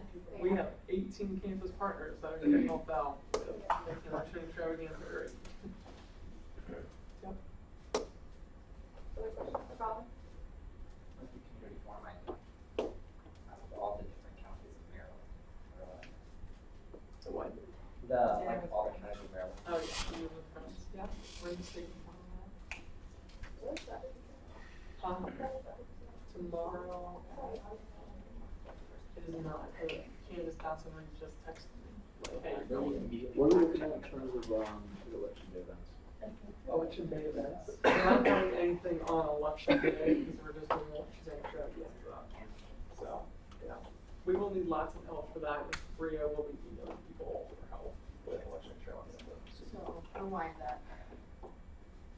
To clarify, election night extravaganza is a title for Both the whole program and the night itself of election nights. I should know if you're doing like polls or like events, like to get everyone excited. So that's kind of the voting model to get people excited. We have the early voting buses, that's every day during early voting. And then on election day, we will have a bus for people to go to our biggest library and they're registered to vote. Fantastic. Oh, yes. Vote yes on question 2. What is question 2? Question 2 will allow you to register on election day at your place. That's good. No, you have to registration process before you I was like figuring out my voting. on election. Is there, what is the process behind doing it? I just looked that up, but I wasn't sure. But I guess that's. Hey guys, before we get back together, here's your question. Security, paper, What did Jared ask? the NPA. You can also do it online. Would you be able to like work the system to vote twice? No. So they already checked you. Greg, how many online at the end of your list, so you can change your. Or I have a few times. Really? Why isn't that already? Well, no. we don't know Open democracy. Alright, other question. No? Great. Colin, you wanna talk about what else we're gonna have? What else are we doing right now? Oh, okay. So Tess isn't coming in tonight, but I wanted to have this conversation, and I'm hoping that we can do this and it would pass. I am a staunch believer in paying people like a fair-ish wage. That's not really a thing in SGA, as we all know, because yeah, stipends are hella low. Tess has done an inordinate amount of work in a small amount of time, and she has done phenomenal at all of it. She has taken so much initiative. She's worked her ass off, and I wanted to recognize her for the work that she has done. And after like thinking about it, the only way that I thought it would make sense is if we could quote unquote promote her to a new position, which I think I named associate director. Yes, associate director for communications. Everything that she does is amazing. She gets back to us quickly. She's really communicative. She's really thoughtful. She's awesome. So I just wanted to make sure that we show her that we recognize that and put her in a position that reflects the work that she is doing. So, as Colin said, Tess is not here, and I hope that that's all right. But of course, you all have opinions on it as well. So if you would like us to be here, we could table it ultimately. But our thoughts? Forgive my memory, but what is her current salary? Coordinator. She's not setting this for you.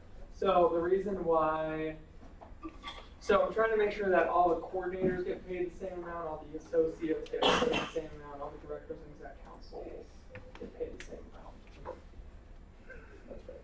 She would keep doing graphic design as her primary, but just making sure that she has a title and pay that are more reflective of everything that she's doing already.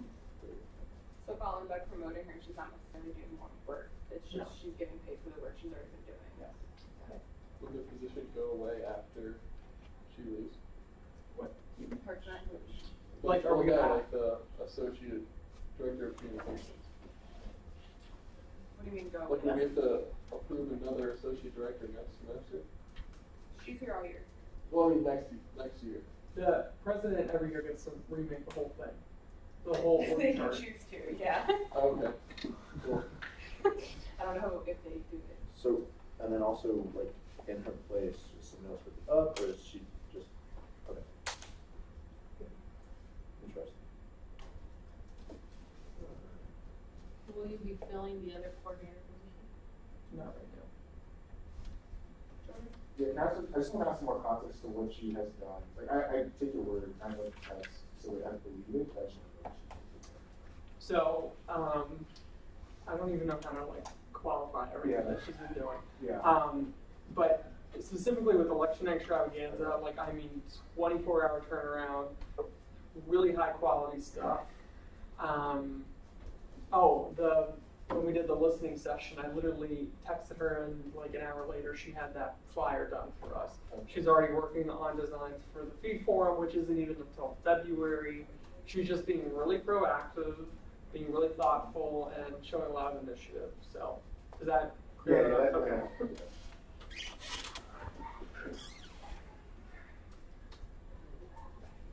Just as a discussion point in general, I understand Julia's getting an additional workload, but I also, and I understand, like, I know her, so I do believe that she deserves this. I'm just worried about the precedent of setting a position where we can just promote someone to give them more pay without actually any additional work, just because we believe that they've done their job adequately or even better. And since you're not exactly filling the other position, that's also just kind of a blank position. So I don't know. It's just like I feel a bit unsettled about doing that. Like if you're gonna get someone else to fill the coordinator position, I understand that, and like that would be working on your test. But without that there, I don't know. I might not know enough, but it just feels weird to kind of just say, hi, we're giving you a new title and paying you more even though you're doing the same just because what we think you're doing is good. Like I understand like kind of award at the end of the year or like getting like praise or something like that, but just like it feels like a dangerous precedent to set and that it can't be followed. Because I know everyone gets to reorganize, but you already give her her position. And just because she's doing it excellently, I don't know if that. From what I understand, is she is doing the work of two people in that department. And I mean, it's not like we're raising pay $100, $20. Like it's still very meager. Yeah, when we're looking at like actual money. I hear your point, but at the same time, I do recognize that like it's not like we're sitting there about to go, you know, it's like $40. So I think while I hear you, I think that it's important that we do recognize that people, make sure we retain staff, retain people, and make sure that like everyone is getting their fair share of what they're doing, especially because she's doing the work of two people. So I do understand that. Sure. So as far as addressing what Liam said with the precedent, is there any other way we could increase her pay without promoting her? So you all could pass an amendment to the legislation to her coordinator legislation. Okay. But then what worries me is that every other coordinator has a different pay. Right. And to me, it's the way that I have structured the executive branch, pay and title are linked. Okay. Yeah. Well then, along with what Liam's saying, like, I feel like because we have like full say on promotions, I guess, through legislation. I mean, even if I think while it is important to incentivize people that work hard, like, I think it'd be fine to do this because we still retain the control, you know, and we get to judge what is good work and what's not, right? So. Yeah. Okay, a couple of questions. Did she get confirmed for this position this year? So everyone has to get confirmed. Everyone loses their position May 15th at 6 p.m. So then if we hire people, then they have to come back to Senate. So it's always this academic year. So she's had this position before?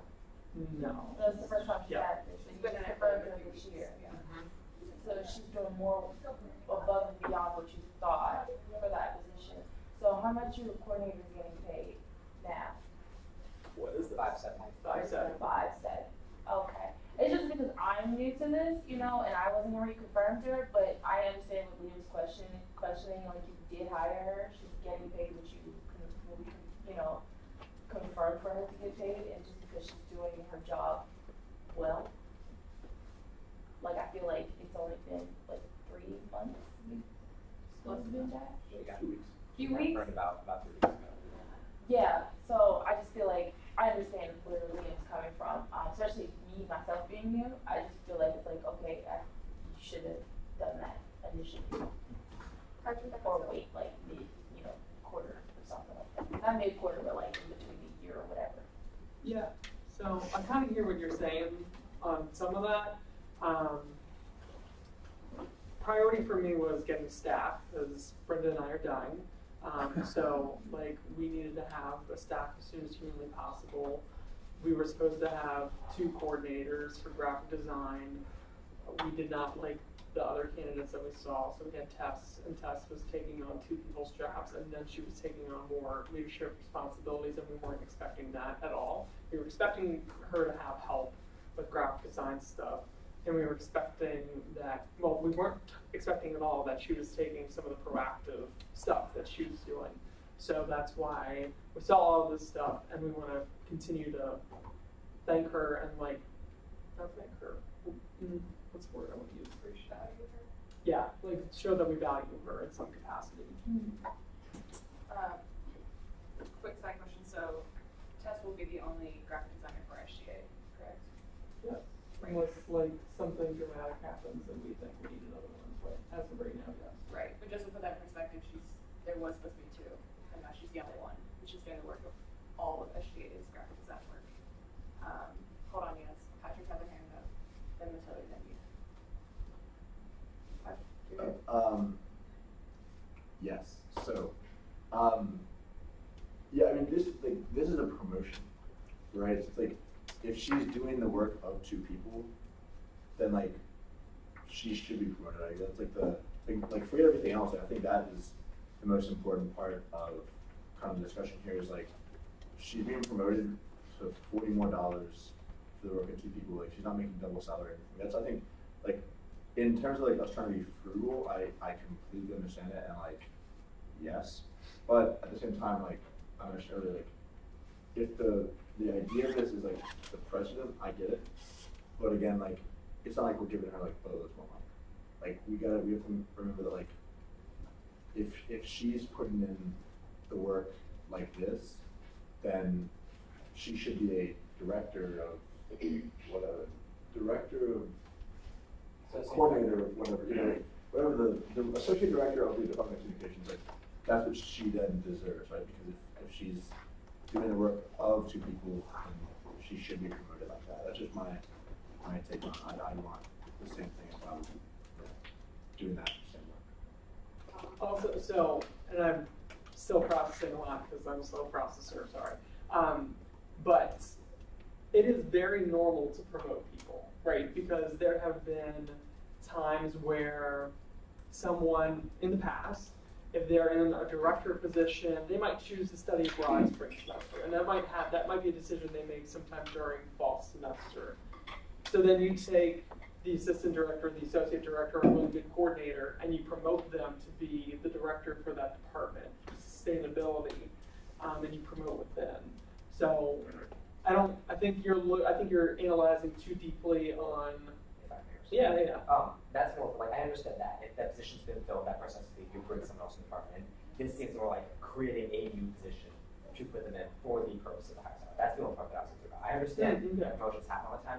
This is just more, it feels like I'm going to create this new position with more pay that hasn't been here before, or that hasn't, like, you wasn't in the original plan, just that purpose. Yeah. That's the only thing I was looking at. Gotcha. I just wanted to say that since she's still like gonna get reviewed by the SRC, so even if she gets paid more, she's gonna be doing the work of that position, and if she doesn't, then she's not gonna get the money. So yeah. I'll understand it now. I think the only thing that I was kind of like confused was the things got confirmed, and Leslie was saying the position was being created. But if the plan is to not hire another coordinator, and she's consuming the job of 2 coordinators, I do understand the bump of $40 and just making her the associate director of it. Jared, So, Liam, as far as with the precedent, do you see any negative? Can you answer if I have a question? Okay, do you see it? What is the negative consequence you see of like setting this precedent?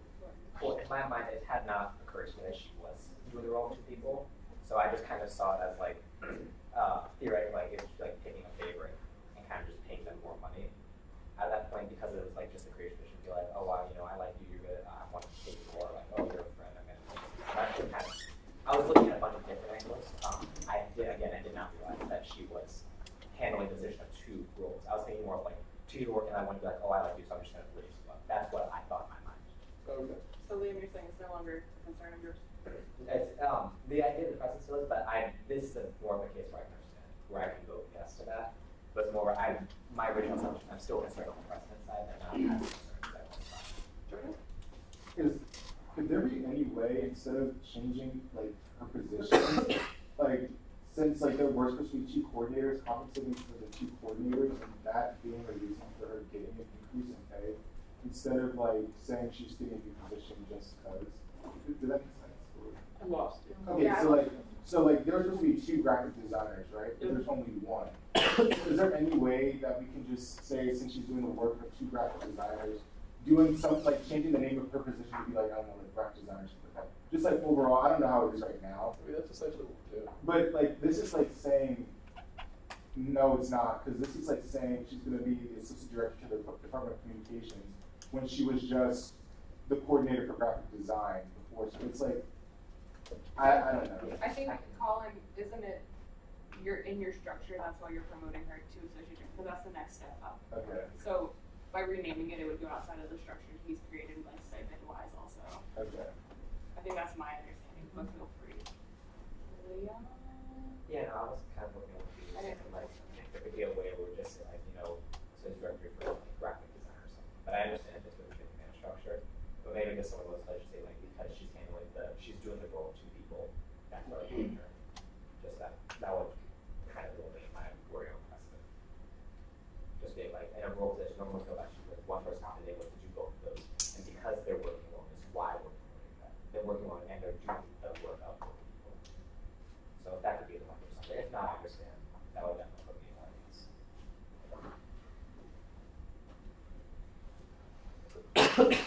Other questions for Colin? Specifically questions? All right, any other comments? Motion to approve SL1. Move to approve SL19-1A19. Second. Board Senator Swartz? Board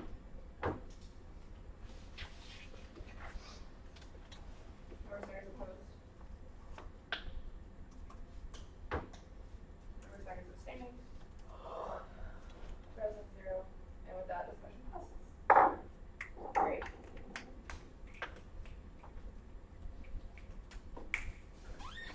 You guys have any comments you want to share? First, I don't think it's necessary that we have to share, but I just felt uncomfortable.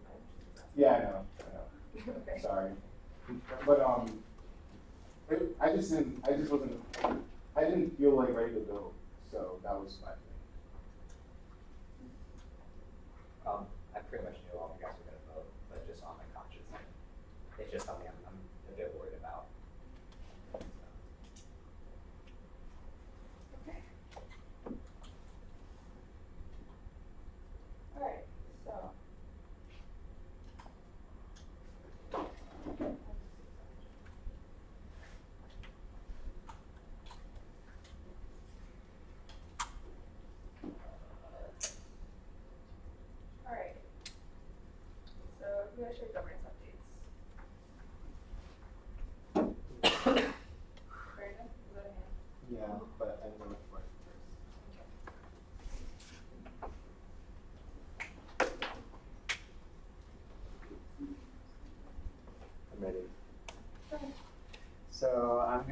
speaking on behalf of Parking Advisory Committee. So the one meeting that happened was on October 3rd. It started in the spring, or last spring, and our next meeting is going to be in December. So it's one of those ones that don't come often. Reiterating the goals was parking rules and regulations, review annual objectives, assist with publicizing parking issues and enhancements, and review reviewing and recommending projects. I'm going to go through the parts that I think is most relevant to students, and if you're interested in looking at my notes, it's available on the SGC note-taking folder. So they're imagining to install the garage counter, the one that would register how many cars are going in and exiting the garage and in Commons Garage, and also where maybe motion cameras to detect if there's a car in the spot or not, and how many of those spaces there are. That is expected to be happening on October 25th, which is a Thursday. There's a 2-day installation process, but the garage will still be accessible during that installation process. There are plans for a new parking garage at some point. It's expected to hold around 1,000 parking spots. I think as a frame of reference, I think Commons Garage holds around 400, something like that. 480. There we go. The potential spots are, if anyone remembers, across from Pob, in that. So there's an intersection, right? Pob's in one corner, the gated lot's in one corner, and then the is in the other corner. So in that left corner, the corner that's not paved or whatever, that's Felix's. That's the pollinator garden. If anyone is aware of what that is, it was an old. It was a Senate initiative last semester, where Felix was a senator working with landscape and stewardship. Actually completed his initiative to develop a native pollinator garden on campus. So personally, I'm I don't want to pave over that one.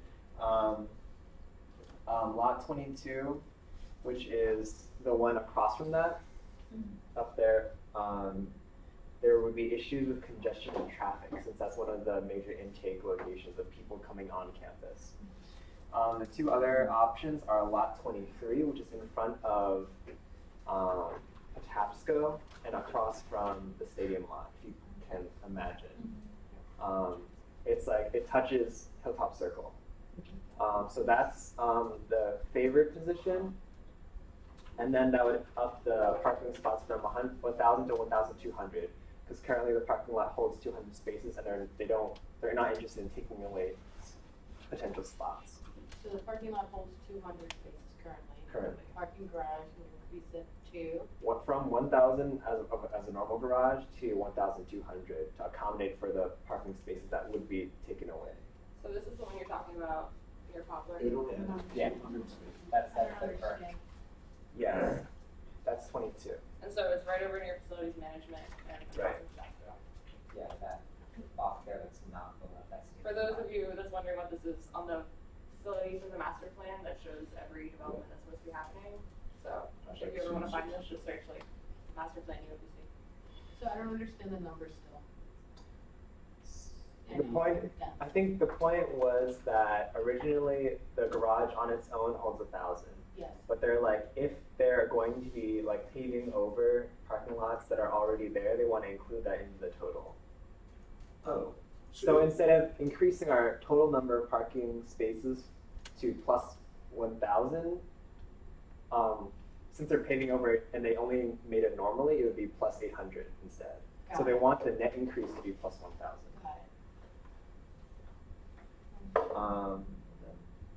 So you said that the motion sensor light system for how many cars are in the Commons Garage, that's going to be installed this fall.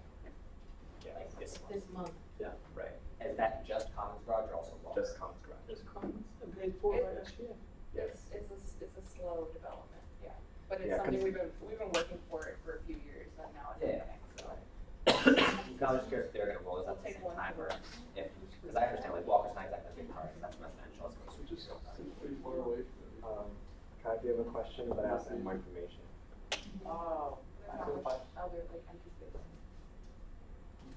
Kai has a question.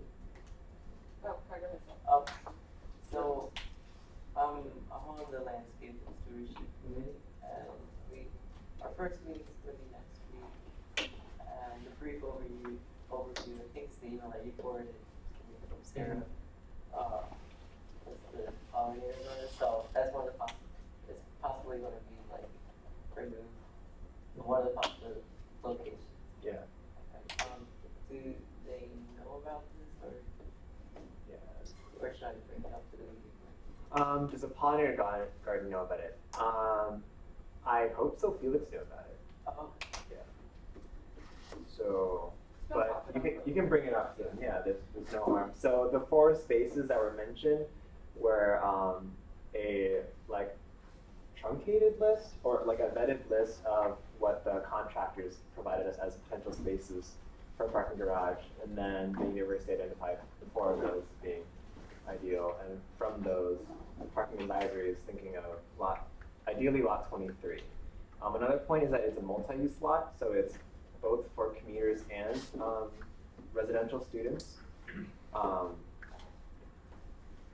it's something to keep in mind that it's not just for commuters or just for residential students, that's something to be thinking of. If they do replace that, would that garage be an exclusive, or would it still house them? I think the idea is that it will still be multi-use. Would freshmen be able to park on campus? I don't think we addressed changing the F permit at all. We built the silent house for a reason. And then another concern that was brought up by the staff senates was that I think POB used to be a staff lot, and so staff is tight on parking. And I think that's something that we should be thinking about as we're also advocating for more parking for students, that this new building that is also for the students that is what's the detriment of staff and faculty parking. Can I add? Yes. I know this is something we talked about recently. I don't remember where. Oh, I think I was talking about it in the Mosaic the other day. There's been an influx of hiring with new faculty, staff, and administration in general. A lot of the spaces that used to be available for people, like staff are having to park all the way down in like this area now. And so for people that, for example, like if you're parking here and you have to walk all the way to Sondheim to teach, that's not like an optimal thing. So I think that's also something to keep in mind though, as we talk about if freshmen can come back on of like, is it a detriment? Moving forward with the garage, the price point, depending on where, is going to be between. Y'all ready to hear how expensive the parking garage is? It's going to be in between $29 and $36 million. And this is without state funds. So this is all us. I think the point that they were trying to make was that now y'all see why Paul Dillon says no more parking. Right. So we're paying for these parking garages. Anyways, so the ILSB, the Interdisciplinary Life Sciences building, was built with state funds because it's an educational building. And so I think that's something that we should be thinking of also when we're talking about building structures, about what their uses and how we can get funding for them. A point that was brought up and that is told to us a lot is that parking lot spaces are $5,000 to $6,000 each for a open lot. For a garage, each parking space is $30,000. Those are low. That's a low estimate too. Oh, there we go. It's even a low estimate. For anyone who is interested in accessibility, that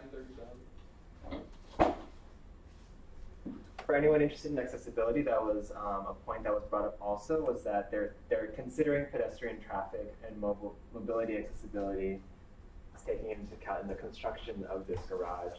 I think another point to make was that when it was up by POB, if they made this 1,000 lot garage, was that it would affect the neighborhood and like our neighbor relations, because they'd be staring at a like X-story parking garage also. So if you place it there, it's supposed to be better.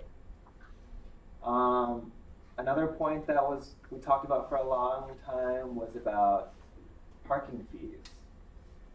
Currently, there is either a $20 to $40, either a $20 or a $40 fee for improper parking.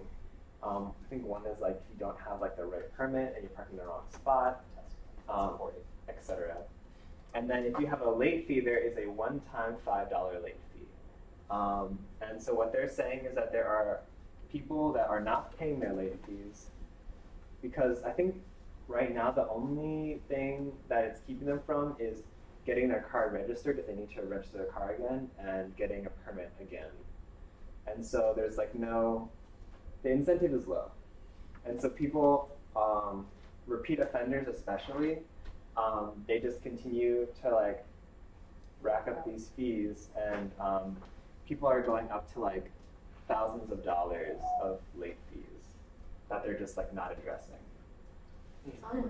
In total, there's $86,000 in citations that have been unpaid, including the late fee. So one point that they made was that the late fee specifically, the $5 late fee that is not added upon, doesn't change at all at any point, is too low, and so they think that the fact that they're so small compared to other institutions, like College Park has a $30 late fee, which is larger than some of our parking fees. And so people aren't taking that seriously, which I disagree with. People are racking up thousands of dollars in parking fees total. That I don't think it's the severity of the late fee that's causing them not to pay. Another point that they made was that the bulk of people with these late fees and these tickets are students and visitors. Students particularly, I think, was commuter students. And the point that was made was that they can't find parking. And there's a lot behind the lot that is expected to have a garage. It's available, and it's a walk, and it's like a dirt trail. It's not our, I don't think it's a there's a number. It's No, but everybody calls it. Yeah, we call it. Sure. Yeah. Whoa. So the spaces are available, and so they have that ability, but then since they're talking about not wanting to like make the walk, and so they're more willing to pay the fee. So park in front of IT. Huh? Park in front of IT. Right, and then they're not paying that fee. I'm just saying. It's only a $40 ticket. So is there, if someone doesn't pay their fine, their parking fine, is that tied to not being able to do other things, like not being able to register, or No. not being able to get So people are like, so one thing that he transfer? said it was they don't want to affect enrollment. So it doesn't affect class registration. The only thing that it affects is getting their parking, that I know of, is that it affects the parking permit and the registering their car. It doesn't affect getting their transcript? Look it out for us. UMBC also, right, so the onus is on education. Anyways, so UMBC only puts one hold, so on the MBA there's a hold from registration, and for each late fee you don't get an extra hold, you only have the singular hold for all of your late fees, and again as a courtesy. So it puts a hold on your MBA registration? Yes. Oh. Registering your car. If you're not a Maryland resident, then it's. I thought you meant registering your car like every 2 years. No, I thought you meant like registering it online with the UMBC. That's what I thought. So they No. put a hold at the MBA. Because you don't have to get permits anymore. Yeah. Since it's all license plate recognition. Right. Yeah, you still have to register. But yeah, now I can attest that and be able to. You have to register, but you don't get a permit, is what I'm saying. Yeah. But it doesn't stop you from physically getting one. That's awesome. Yeah, it's good. As a commuter, Yeah. carpooler, Oh. I think, I understand like the premise of the late fees and the problem of people not paying them, but the reason commuters are the highest offenders of it is because I believe that when you do get a violation, your reasoning for being in the wrong spot can't be because you're late to class. Yeah. I think, I understand it, but at the same time, it's like, it's college. Like, that's the point of us coming here. You see what I'm saying? So I think the solution to the parking problem, I understand it, but at the same time, I feel like there needs to be like a middle ground for it, because commuters, I feel like, shouldn't have to walk that far to get to their cars. You know what I'm saying? And if commuters are leaving or leaving later at night, it's not safer to walk that far. And we still have a whole public, safety situation. You see, so I think maybe, but at the same time, I'm not saying residents should have to park further, but it's only but so much space inside the circle. But I think it's hard to try to put a violation on somebody when you know there's a parking problem. So that's why people have thousands of dollars of, tickets and stuff, because it's just like, at the end of the day, what am I going to do? Not go to class because I can't find parking. I think it's less like not finding parking, but not finding parking where you want it. But then it's also, I think I also noticed a change that happened this year was if you look on Hilltop Circle between Walker and Harbor, that little stretch of Hilltop Circle went from commuter parking spaces to multi-use parking spaces. So it's now A and C permits. Those were always A and C permits. Were they? Oh, yeah, or at least for the past 2 years that I've been here, those have always been multi-use spaces. Okay. I think when it comes to lot 25, if you do get a ticket, because there too, and you mentioned that lot 25 is the only place open, 80% of the time it feels more will accept the safety concerns of coming from lot 25 to a class up there if you have a late night class. Or like, if you've been on campus but like because of late you don't feel safe walking back. Typically the standard first level appeal will accept that as an excuse. Just most people don't go that option. And I think another big piece too is, hypothetically speaking, some of us might just wait and take those tickets to court as well. And I had another thing, but it's like separate. Okay, I'm gonna continue with the ticket stuff. So one thing that they asked was if people would be more incentivized to pay their tickets if it was put on their red card, and I said no, because no one uses their red card for anything besides. I don't understand. Huh? So they would if you could pay the fee with your red card, would you be more incentive? So essentially retriever dollars, would you pay for it? And I was like, people only use it for their meals and to get to their rooms. So I said no, and then they said, what if they included it in your tuition? Ooh, don't do that. Does anyone have thoughts? People would be more pissed at But like, because right now, do you have to go to parking services to pay it? No. I think No, you can pay pay it for it online. online. I mean, if you wanted to ensure that people would pay it, you could put it on their tuition, but On their student account. how do you? So you're saying, like, yeah. It's the people that make it that get violations, that's who I guess, tuition I would be mean, affected. Yes. Oh, okay, good, yeah. I thought you meant like, like a fee. Oh no. That's what I was saying, like everybody would be mad if it was like a fee that we all have to pay. Got it. Alright, so to clarify Yasmin's point that it's not being added to every student, it's going to be billed to the student who has made the offense. Then I agree with that. Not, as long as we don't all have to pay for that person. Right, so as opposed to having like, that gets, I think, to a point about centralized billing. Right, library fines, parking fees, or parking tickets, what are other things that sort of we have to go not there to pay?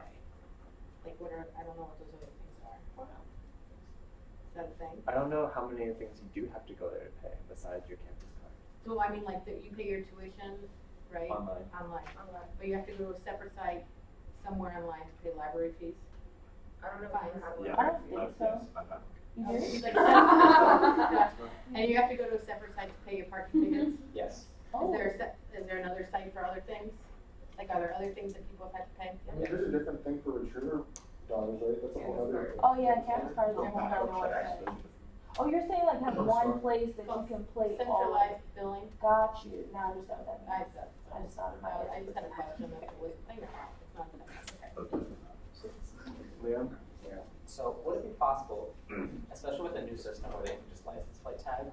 feel like if they scan a car that has outstanding like tickets on it, like something that was assigned like more than a week ago but still is like unpaid, could they like do something where like they could put like a reminder ticket on there, not like an additional thing, like just that says like, you know, reminder you have a ticket, or like this is your pending balance of how much you owe in tickets.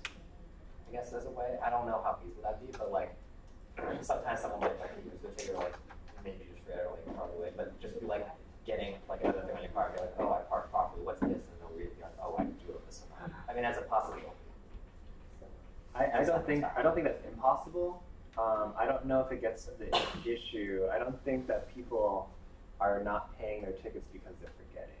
From what I heard. That's not why Jared? So for the tuition system, would that be like, let's say you go to school this semester, and then let's say you rack up $100 in parking tickets. Would then that go into your tuition for next semester? That's a good question. I'm not entirely sure. It was just like something that was proposed. But then my understanding was also that if they added to your tuition bill, then that would affect enrollment. Yeah. Because if you don't pay your bills, you cannot enroll. Sure. If you don't pay your tuition, you cannot enroll. Brandon, how much longer is your update? Is it? I just want to curb comments if Brandon has a longer update. Cool. I'm going to finish the rest of my thing then. So UBC doesn't boot or tow. So that was one thing that they also thought of, like, what if we booted cars that had these outstanding, if they had outstanding parking tickets.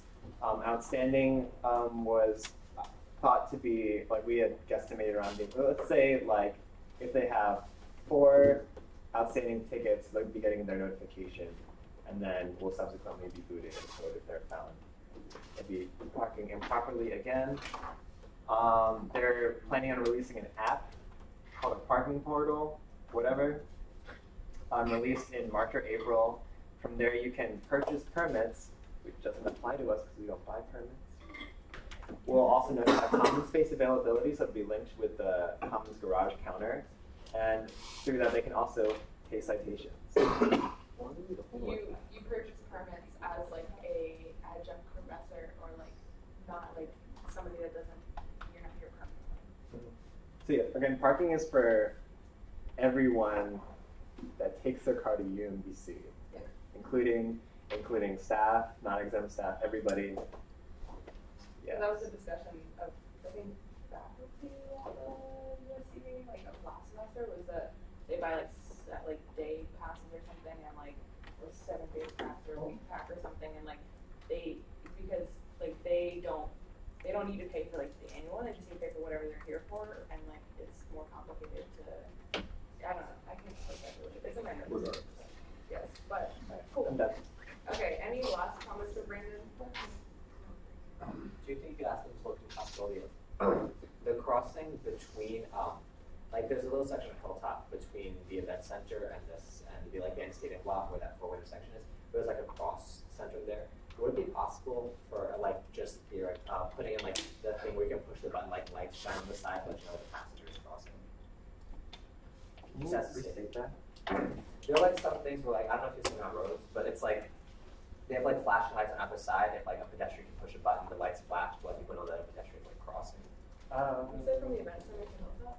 Yeah, there's like a section there in the middle where there's like a crosswalk. I would say that's one of the best lit areas of the event center right over there. But it's past the event center. Oh, yeah, I feel like if you do for one, you need to do for all of them, right? Well, this is the only one that I can think of that isn't coinciding with a regular street intersection. Okay. So it's the only one without that. That's why I was like thinking about potentially getting there, because it's past the event center lighting point. Because it's one end of the stadium block to the other. They both each have a walkway of each side of the stadium block. One of them's by that 4-way section, but the other one's just kind of there in the section. But it is past the event center lighting. Okay. I can bring that up with them in our next meeting. I actually found more notes real quick. The carpool lane.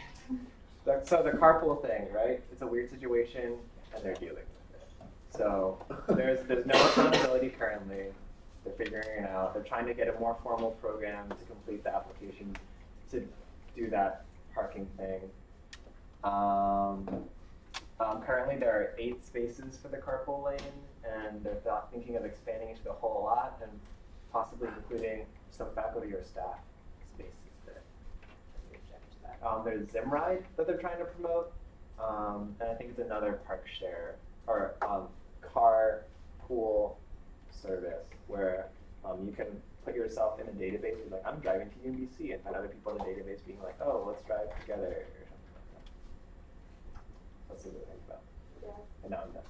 I just wanted to know, is there like possibly a space near the event center that a parking garage can go? I actually don't know that area. There's like athletic fields over there. Yeah, you can't really, there's like, And then it kind of stems into VW Tech with like the pond and stuff. Oh, okay. Yeah. So the 4 lots are indicated in the notes right now. Okay. Alright, other SGCFDs. Thank you, Brent. Yeah, you're ready to start it. I'll be there. Oh, I'll be there. That'd be great. Okay, I forgot something on the agenda that I think is important. Yeah, I suck, it's fine. I had a lot happen this weekend, so bear with me. If everybody is okay, Joe Revere is coming in next Senate meeting to talk to us about transit and Okamoka.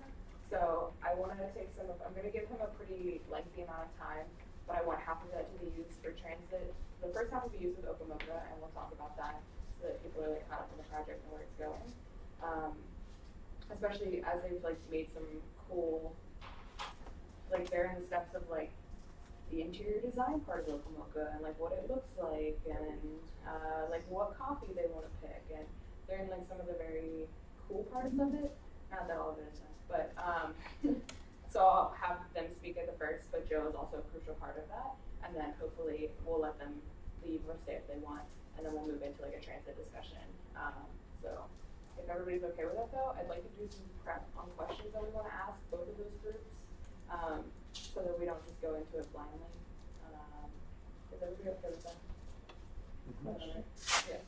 Transit is like the shuttles. Mm-hmm. Oh, Yeah. cool. Yep. Okay. Everybody, any objections? Okay, cool. So starting with, I'm gonna write these, I'm gonna type these actually and then send them out. Do we need to move to the agenda? But I'm gonna add it to them, yes. Move to amend the agenda. Great, thanks. Seconded. Great, thanks. motion passed. Great, thanks. Great, love it, okay. What happened? Yeah. We amended the agenda to include, speaker prep for the next week. Is it the same meeting as the forum? Huh? The forum next week? Or not the county exec. County executive forum next Monday. Is it the same date as that? Yes.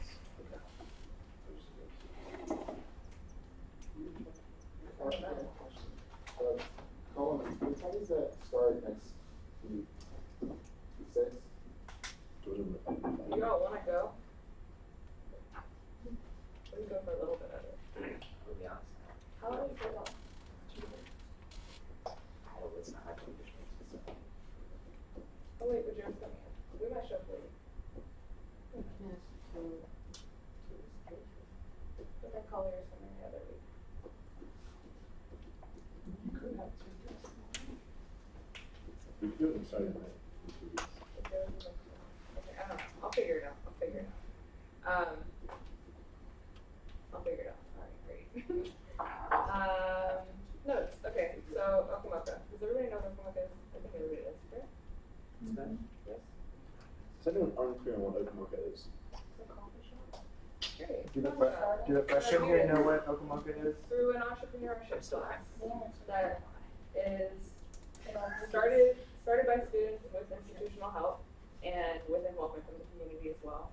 So it's a partnership to get students into the community and get community members involved with the work of these students and to better the community down there by giving the community opportunities for jobs and growth and development and places to meet, but also UMBC people, and it's a big thing. And we support them financially a year or so. So yeah, we have some investment in this, and we'll make tables and paint walls eventually. It's gonna be great.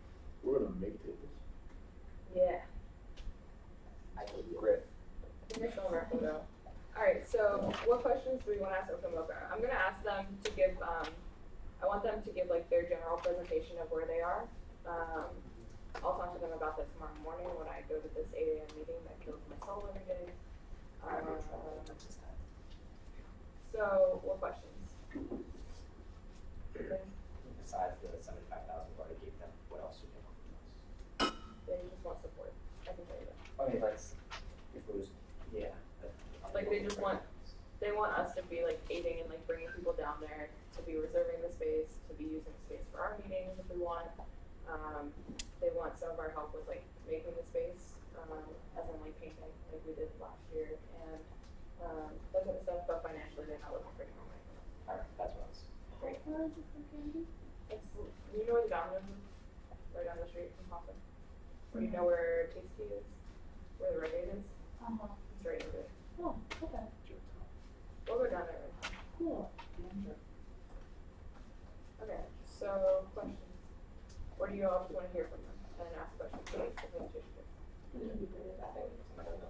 One is their full predicted timeline of when we can expect them to open, but they might again cover that during the presentation. So We're hoping for spring. It's because of construction. What are, I know Joe's in transportation, so ostensibly he's trying to get a bus to go to and fro. That's what I was thinking. The transit lines would update to like circulate every like 15 minutes or 30 minutes or something. Right, and so since we're having that new line and we're trying to get more UMC presence in Arbutus, I remember he also talked about trying to get more Arbutians into UMBC. Do you want to talk about what that might look like? yeah, also I know they're sorry. No, they're I don't know if they're doing their Okamoka card thing, but I'm still not 100 on that. I'd like just if we could ask them to like clarify just what it is, how it's going to be used by students, how it will be used by different Arbutus and like other things. I think just having them give like a nice, good, detailed explanation would definitely be useful if they don't do that during the presentation. Just because I'm still not 100% sure about it. That's literally the meeting. The meeting I went to was all about that. I'm still not 100% on that. Is Okamoka going to be part of the commuter gold club? No. No? I'm not sure. We can ask that.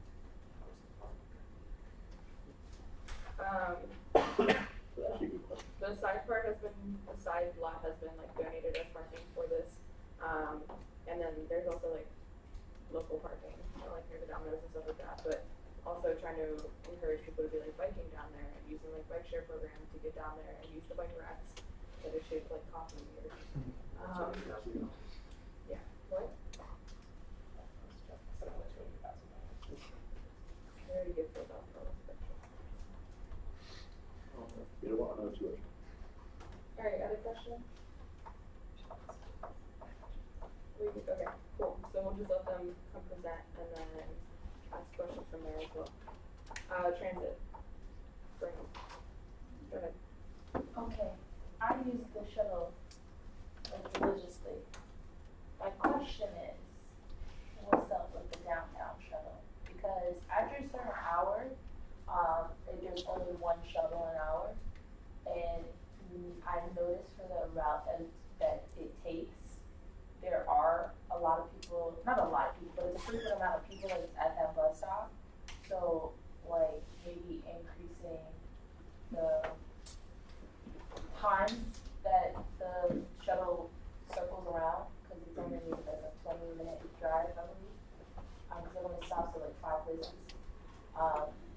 And the weekend times for the shuttle, not just for downtown, but in all of the places in general, like the mall, excuse me, downtown, those kinds of areas, looking into how to better the times for the shuttles, because I feel like it's not timed really well. With in mind that, the driver has to be awake to, do it and have the energy to do it. I understand that part, but I feel like it can be better.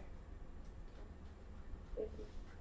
Not 100% sure. I know it was the case last year, but I don't know this year. The shuttle that goes to the first year lot, that's still not running on weekends.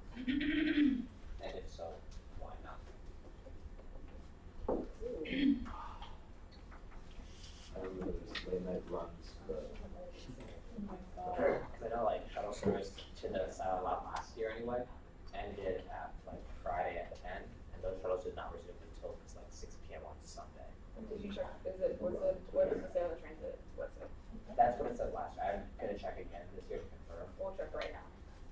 What line is it? I don't know if it's still in the house. Should be like Halethorne. Is that lot? Okay, no. Okay. They changed the name. Yeah. And then also my second video. There's supposed to be that. There's the app for like the track buses, but it's getting like not working. Oh, good job. Good job.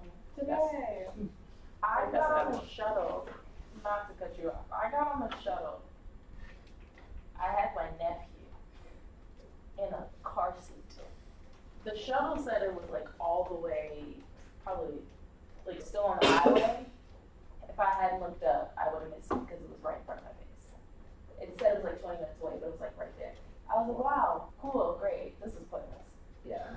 Like if we have the app, it's been consistently not functioning how it should be. Yeah. Either showing that there aren't buses running when there are, or giving the wrong information. Which, yeah, which to be honest, like if wrong information and like not showing is probably worse than just not having the app at all. Yeah. So it's like if they're not going to fix it, then I'd rather see it shut down. That way we're not promoting something that ostensibly will hurt. Yeah.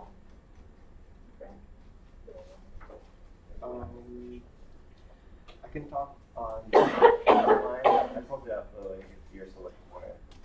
I found it too. So there's buses running both on the weekday and the weekend. It's satellite lot. And it actually runs pretty, it's like every other hour. Alright, I wasn't sure if that I got changed up, because I know that was a big issue for people last year, as they would have to take the long. Cool. Also, I'm sorry if your email's blowing up. I'm assigning everybody to the questions they're asking so that I know who to ask them. Oh, rules. I was thinking about the scooter share thing that they have now downtown. Were you in that conversation? Were you at that meeting? Yeah, let's get that. I don't know. I was thinking like yeah, it could benefit us. I understand how it could hurt us. Alright, If so- we have Coco Moco, I think that Coco also Coco Moco. Okay, English. Okamoka. That Okamoka. Wow. Okamoka. Okay, Okamoka. I just love the confidence. That's all in that. And then I reaffirmed it for her. She thought she was right. Alright, yeah. Okamoka.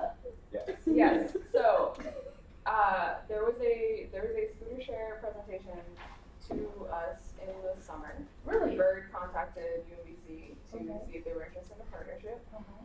Brenda and I attended, and we rode a bird scooter with a guy that rode in the bird, and it was a wild ride. Is there a video? And then Joe rode one. Yeah, there's a video Joe? somewhere. Yeah, I have a video for you. Correct. But there was a lot of safety concerns about us living on a loop, and one, we already technically don't allow bikes and like skateboards and stuff on Ack Road due to safety concerns. There's mad bikes on. Yeah, and there shouldn't be. Whenever they used to segue down Ack Road, like Colin and I were saying, they used to yell at people that were skateboarding as they were on their segway. There was some irony in that statement, but I have not heard any more updates about that, so I understand probably Facilities Management was working closely with them along with like police, and for that, I haven't heard any other developments, so it's my understanding probably the university chose not to move forward with that. Okay.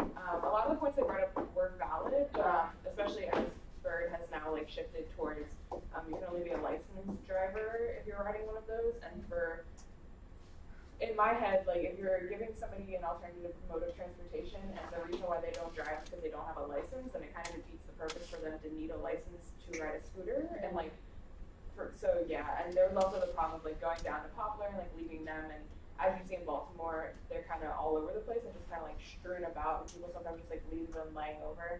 And there was the concern of kind of like littering, because I mean it's like on the sidewalks, and as people are like walking on the sidewalk, they're having to step over them. Our campus is much smaller than Baltimore, so that was a bigger concern as well. I was thinking because it would be a campus setting instead of a city setting, that there would be like charging stations, people could dock it there outside of the buildings. But I understand. I didn't know that. Okamoka was specifically wrapped in on that, and it still didn't. Okay. I can see mountain school on one side. Yeah. I can't rebuild it.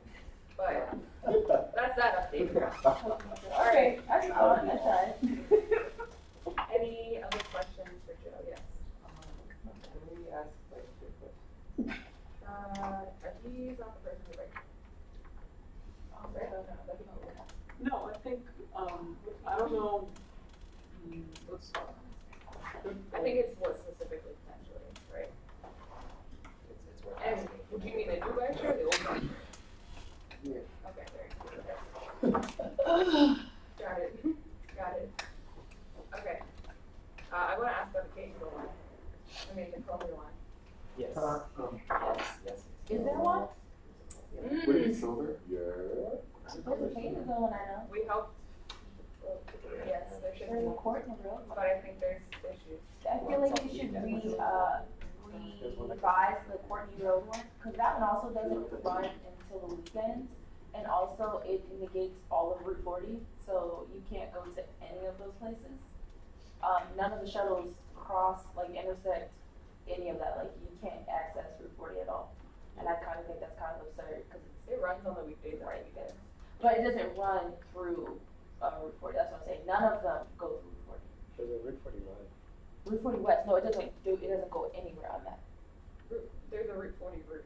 It goes to like Walmart, and it depends on which part of Route 40 you're talking about. I'm talking about the shopping center where Like with the H Mart and like that area. no, I know that's where Courtney Road goes. Okay. Where the Marshalls, well, that one, that's the one that's where the Chick-fil-A is at, with Sam's It goes Club. down, because it goes down to Edmondson, I think. Isn't that? Yeah, it goes down to Edmondson, although it might be a walk, so. Yeah, I think it was the Tell Brothers. The one with the Tell Brothers. Well, that's- it goes to that's Ingleside as further well, up. so I'm not sure. That's the one that I catch skate. We can talk about like making it, maybe seeing which points are used and which aren't, and like Okay. maybe like modifying that, yeah. Modify. So that don't exist. Chelsea, I'm gonna reality. Okay, I think that's stop. I mean, the MTA station there. Are you gonna pay Let's for not that? talk about that. You have to pay for MTA? That doesn't work, yes. What do you mean it doesn't work? $4 I used to take it like 3 times a week. I have a question about that. So MTA is not transit, right? No. That's state. So you need like a UMBC. You know the one that the shuttles, the black shuttles with the that's the transit. Yeah, okay. We But asked that if there's any movement to get a discount for the MTA buses for a state university. We do, Yeah, but it's it's horrible. Yeah. A better discount? No, bless you. I don't think since any other university. Yeah, we can't does make it that, so ourselves. it's probably. You preaching in the choir. Now, us being a part of like college town. Okay, other questions from? Want to wrap this up so we can move on to the. Alright, cool, great. So over the next few days, I'll probably be assigning those questions to you all, that way there's like equal talking.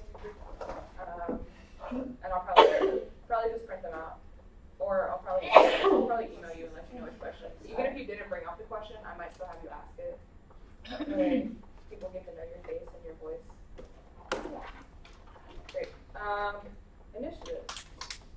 Alright, so on that topic, Colin, do you want me to talk about resolutions? You were very passionate about it. Would you like to talk about it? Not everybody was in the standing meeting. So I. Also, come to the standing meeting. Oh yeah, standing meetings. Come to standing meetings. They're 10 minutes long. They start at. They're Fridays at 5. They will always be over by 5:15, and that is my promise. And it is always quick updates. So last week at the standing meeting, the message that I kind of shared was, I think. With everything with like sexual misconduct going on campus, I think it's okay to be, in fact, people being angry and frustrated with administration is warranted. And feeling like administration isn't doing a lot, if anything. I think all of that is really warranted. But everyone in this room is in a position of power. So, to me, it feels not congruent when there are people in positions of power that say, well, administration isn't doing anything. It's like, okay, great. So what have we done this week? That is a definitive step in the right direction. That's a definitive, tangible outcome. So I think we are all looking for action. So I think that action can start with us. So I think something needs to happen, and it's okay if it's not 100% fleshed out in details yet. But that's why I'm kind of interested in seeing a definite resolution from Senate, because it's something tangible that we can say, these are the values and the principles that we want to make sure that we are upholding and passing along, and we are actually committed to this work. And then whatever that something is, then it can come to fruition later. But I think putting it out into the universe, saying that we are working on this and we're committed to it, is really an important message that we need to send. So going off of that, my thought is that each initiative group has a very clear purpose, and I think it would be really interesting and great, both experience-wise and for the student body, if each initiative group was able to draft a resolution saying what they're doing and what the purpose of their initiative is to be doing, and is able to pass that within the Senate. And it can be general, like it doesn't have to be anything crazy. Am I allowed, Brandon, can I show the one you mocked up? Colin said it needed a facelift, quote unquote, but it's like a good, just kind of, it's like general enough that it will make sense. Oh, is this yours? Yep.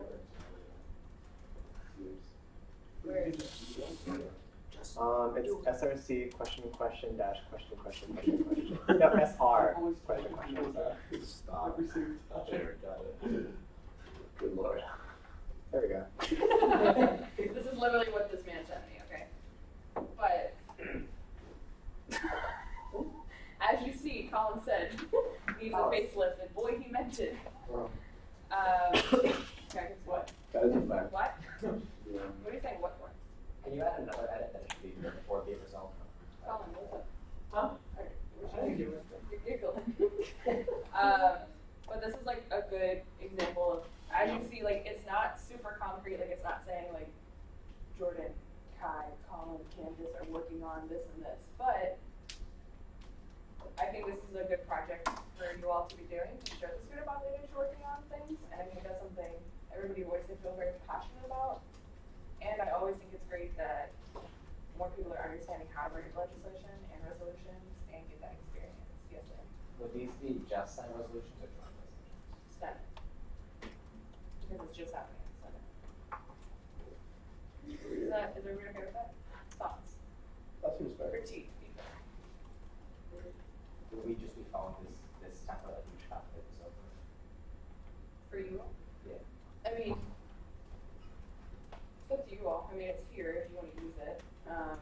I think it does do a good job of saying enough, but not too much. So I'm going to be up to you all. Communication. Since you all don't have something that basically sums up your work for you, do you all feel like that? This is Yes. Alright, well, how did I show up? like making a resolution. Oh, to make a resolution? Like, I don't think this is a fault. Not for you all, Right. but for the other group. Right, for yeah. the other group. But I just want to make sure since they kind of already have a template, you all would be okay too. We can help along the way. Yeah, I think you Okay, can we get this done by Monday? As in, can we get it done by Saturday, 5 p.m.? As in, can we get it done by Saturday at 5 p.m.? That makes more sense. Yes. Yeah. Look at it, always looking. Okay, cool. And that's something I want. Writing resolutions. That's something that I want everybody to be working on. Can I get affirmation? Do both groups have a meeting set up this week? Not yet, but policy we will set. Okay. So we're gonna hammer that out. Don't we have a hold? Are there any brief Not for this week. updates that people want to give? I do want to respect that we've been in meetings very long the past few weeks, and I want people to be able to recoup a little bit. So any brief updates you want to give that can't wait until next week, or you feel you want to share now? Brandon? Wednesday, free hour. The accessibility thing. Oh wait, this is not announcements. This is updates for us. initiatives? Oh. Sorry. Initiative groups, have you done anything that you really need to share with us? But yes, Brandon, it's on my list to bring up. Since ours involves the creation and altering of the plan of boards, we are gonna have to look at legislation that would have to be approved by the Senate body. So we hopefully will have something rough that we can hear next week to get feedback from you guys on that one. But just a heads up that we're gonna try and be pushing something there too, since we need approval from 3/5 of the Senate in order to alter the plan of organization to make the Public Safety Committee an actual shared governance committee of the university docs essentially. So just be advised that hopefully we'll be getting something to you preferably by next meeting, but just to get more after that. Cool, thank you. And I'll be bringing that up probably be bringing it up during my update for that. Colin, if they want to do that, they said plan of work has to be done by November, right? So we start with time. Adam and Roy talked to us and Patrick. Hi. So, Hi. Really quick, so there is a human relations committee Oh, yeah. that is shared governance that is like dead in the water. And what they're trying to do is basically take all the words out of it and recreate it into something new that would be used to solve these problems. And that's the graduate student president and then also the university steering committee chair. So this like has like backing already. So I think that's definitely something we're going to be like doing and like working at. So you all want to take like the mission of yours and kind of recreate the Human Relations Committee to match that, or are you still trying to get a separate committee pushed? I think we're gonna. It seems logical to me, like politically, to like use their framework for that, but maintain like the public safety committee here, and like continue to use that in advising the other committees. Because I'm not like I think there's no use in trying to do parallel structures when they are doing what we want to do, but they are already a little bit further along, and also have the backing of the graduate students and the students. I think then, from a shared governance point, as somebody that's like attends these meetings, I think working to then make sure your committee is human relations and has those values that you all came up with is what it should be. I don't, for like practice, it'll be weird if you're like in human relations, but then whenever you're in like undergraduate student senate, you're like in public safety committee. So I think working just to have one and only one is what you all should be working towards. Does that make sense? Especially in the planning board, because it's more influential in the planning board. Okay, and then So the reasons why we're thinking about guidance and relations is because they're not a standing committee, as in they have not had any active members in that for the past 3 years, I believe is what Roy said. Because the issue with there is that the mission of what they can do requires things that they can't do. So if anyone would come in with an issue, the people who are on that board are not licensed or certified, and because of that, if an issue comes to them, they can't do anything about it. So it's kind of an issue there, so that's why we're looking at gun accumulations and essentially putting public safety in there. That's what I just said. Follows the stuff, but yeah, it wouldn't be a parallel or running structure. It wouldn't be like if you sit on the undergraduate. It's just all. So when you say public safety committee, you say that thinking that the human relations committee will take on that work.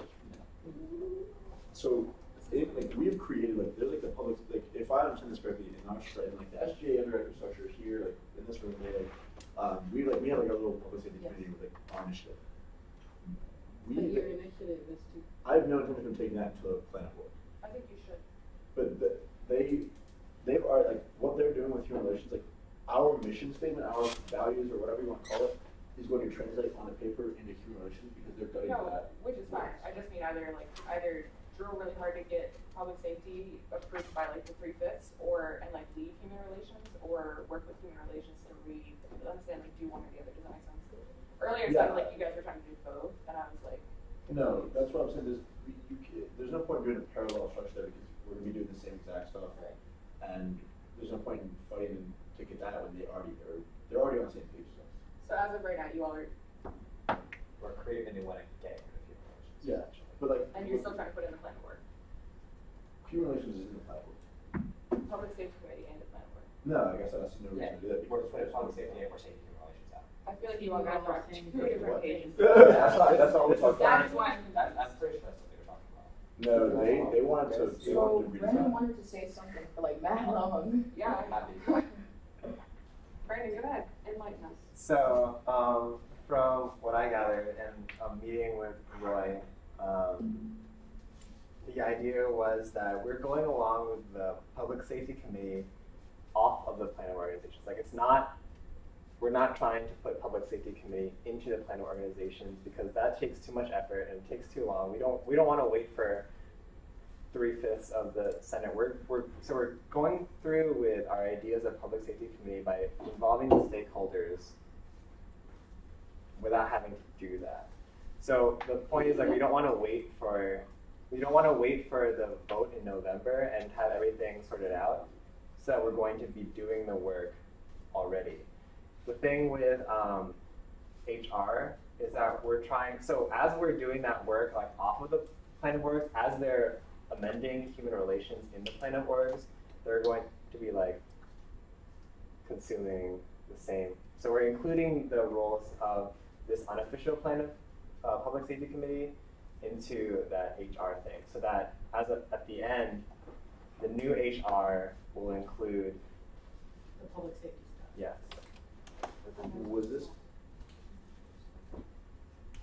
Was this the same meeting with Adam? Yeah. Okay.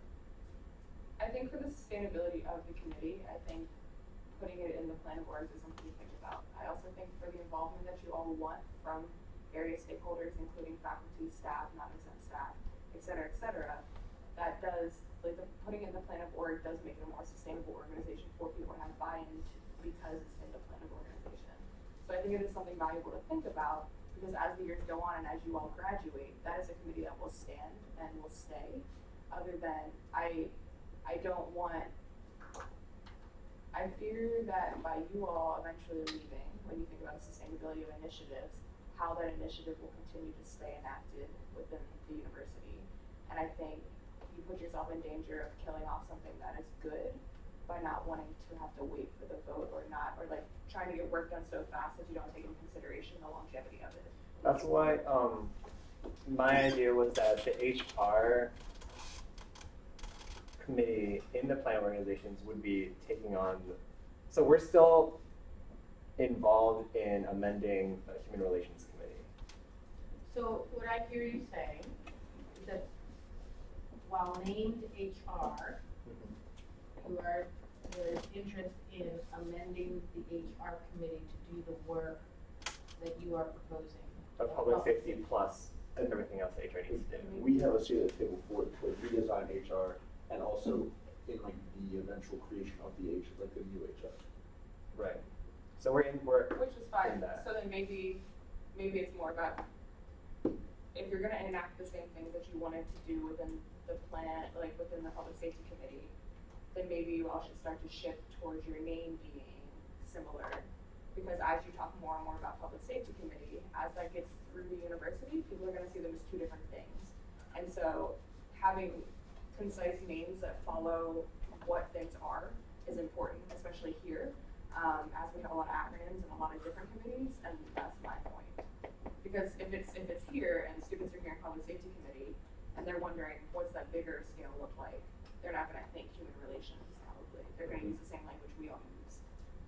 So I'm just thinking macro level. I understand we're still micro level, but I think these are important things to think about as you're still like, you're not in your infancy, but as you're like walking.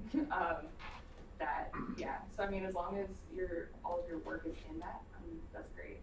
But just think about conciseness and consistency with names so that it continues to live on. That's my soapbox. Are we? I think you all should meet up and have I think you all need to be on the same page. Yeah. The problem is they're very, what is it? I also think you all should be talking to Adam. Adam was in part of that conversation. I think you all should be talking to Adam individually though. Yeah. As Roy has stepped down from chair, Adam is now chair. I think as the chair of the university steering committee, having these conversations with Adam one-on-one will enable him to work as a chair more efficiently. Yeah, I mean they're both great guys. Probably say we're meeting after this. Right in this corner to hash things out. Cool. So you all get on the same page. Have a meeting. Talk to Adam. Cool. And then get back to us next week, please. Great. All right. So we're gonna do resolutions, and they're gonna be into me by Saturday. Jordan. Can you send that draft out, like, with that SGA shift file? This one? Yeah, the question mark thing. Oh yeah. This yeah, is. or can you like rename it? Yeah, Brandon and I can do that tonight. Sure. Yeah. We were gonna just do one, but then I had a conversation with Colin, and so. Okay. Announcements. I'm gonna move past initiatives. We'll do this next week. Wednesday. What time is the form? 3 hours. 3 hours. So I need somebody from Senate to be able to attend. Is anybody free? I don't know if people understand what you're talking about. I'm sorry. The campus accessibility. Some facilities, something or other. Facilities, yes. So Disability Awareness Month, you're going to be learning how access and inclusion are part of facilities management design and support inclusion on campus for students. Can anybody attend that? Por favor. University Center 310. So third floor University Center. Wednesday. Sorry, Wednesday. This Wednesday. It's just 12 to 1. The room is 310. Okay. And then we have. Do you still want to have the stairs? I can cancel. So I think so. I don't want you to cancel something. No. No, it's a freelance society, so I can stop. Thanks. Love you. I'm helping safety that day, but should be fine. Okay. Go buy some candles, yeah. All the candles. Okay. All the candles. Do you want me to invite you to it? Yes, please. Okay. All right. Other announcements?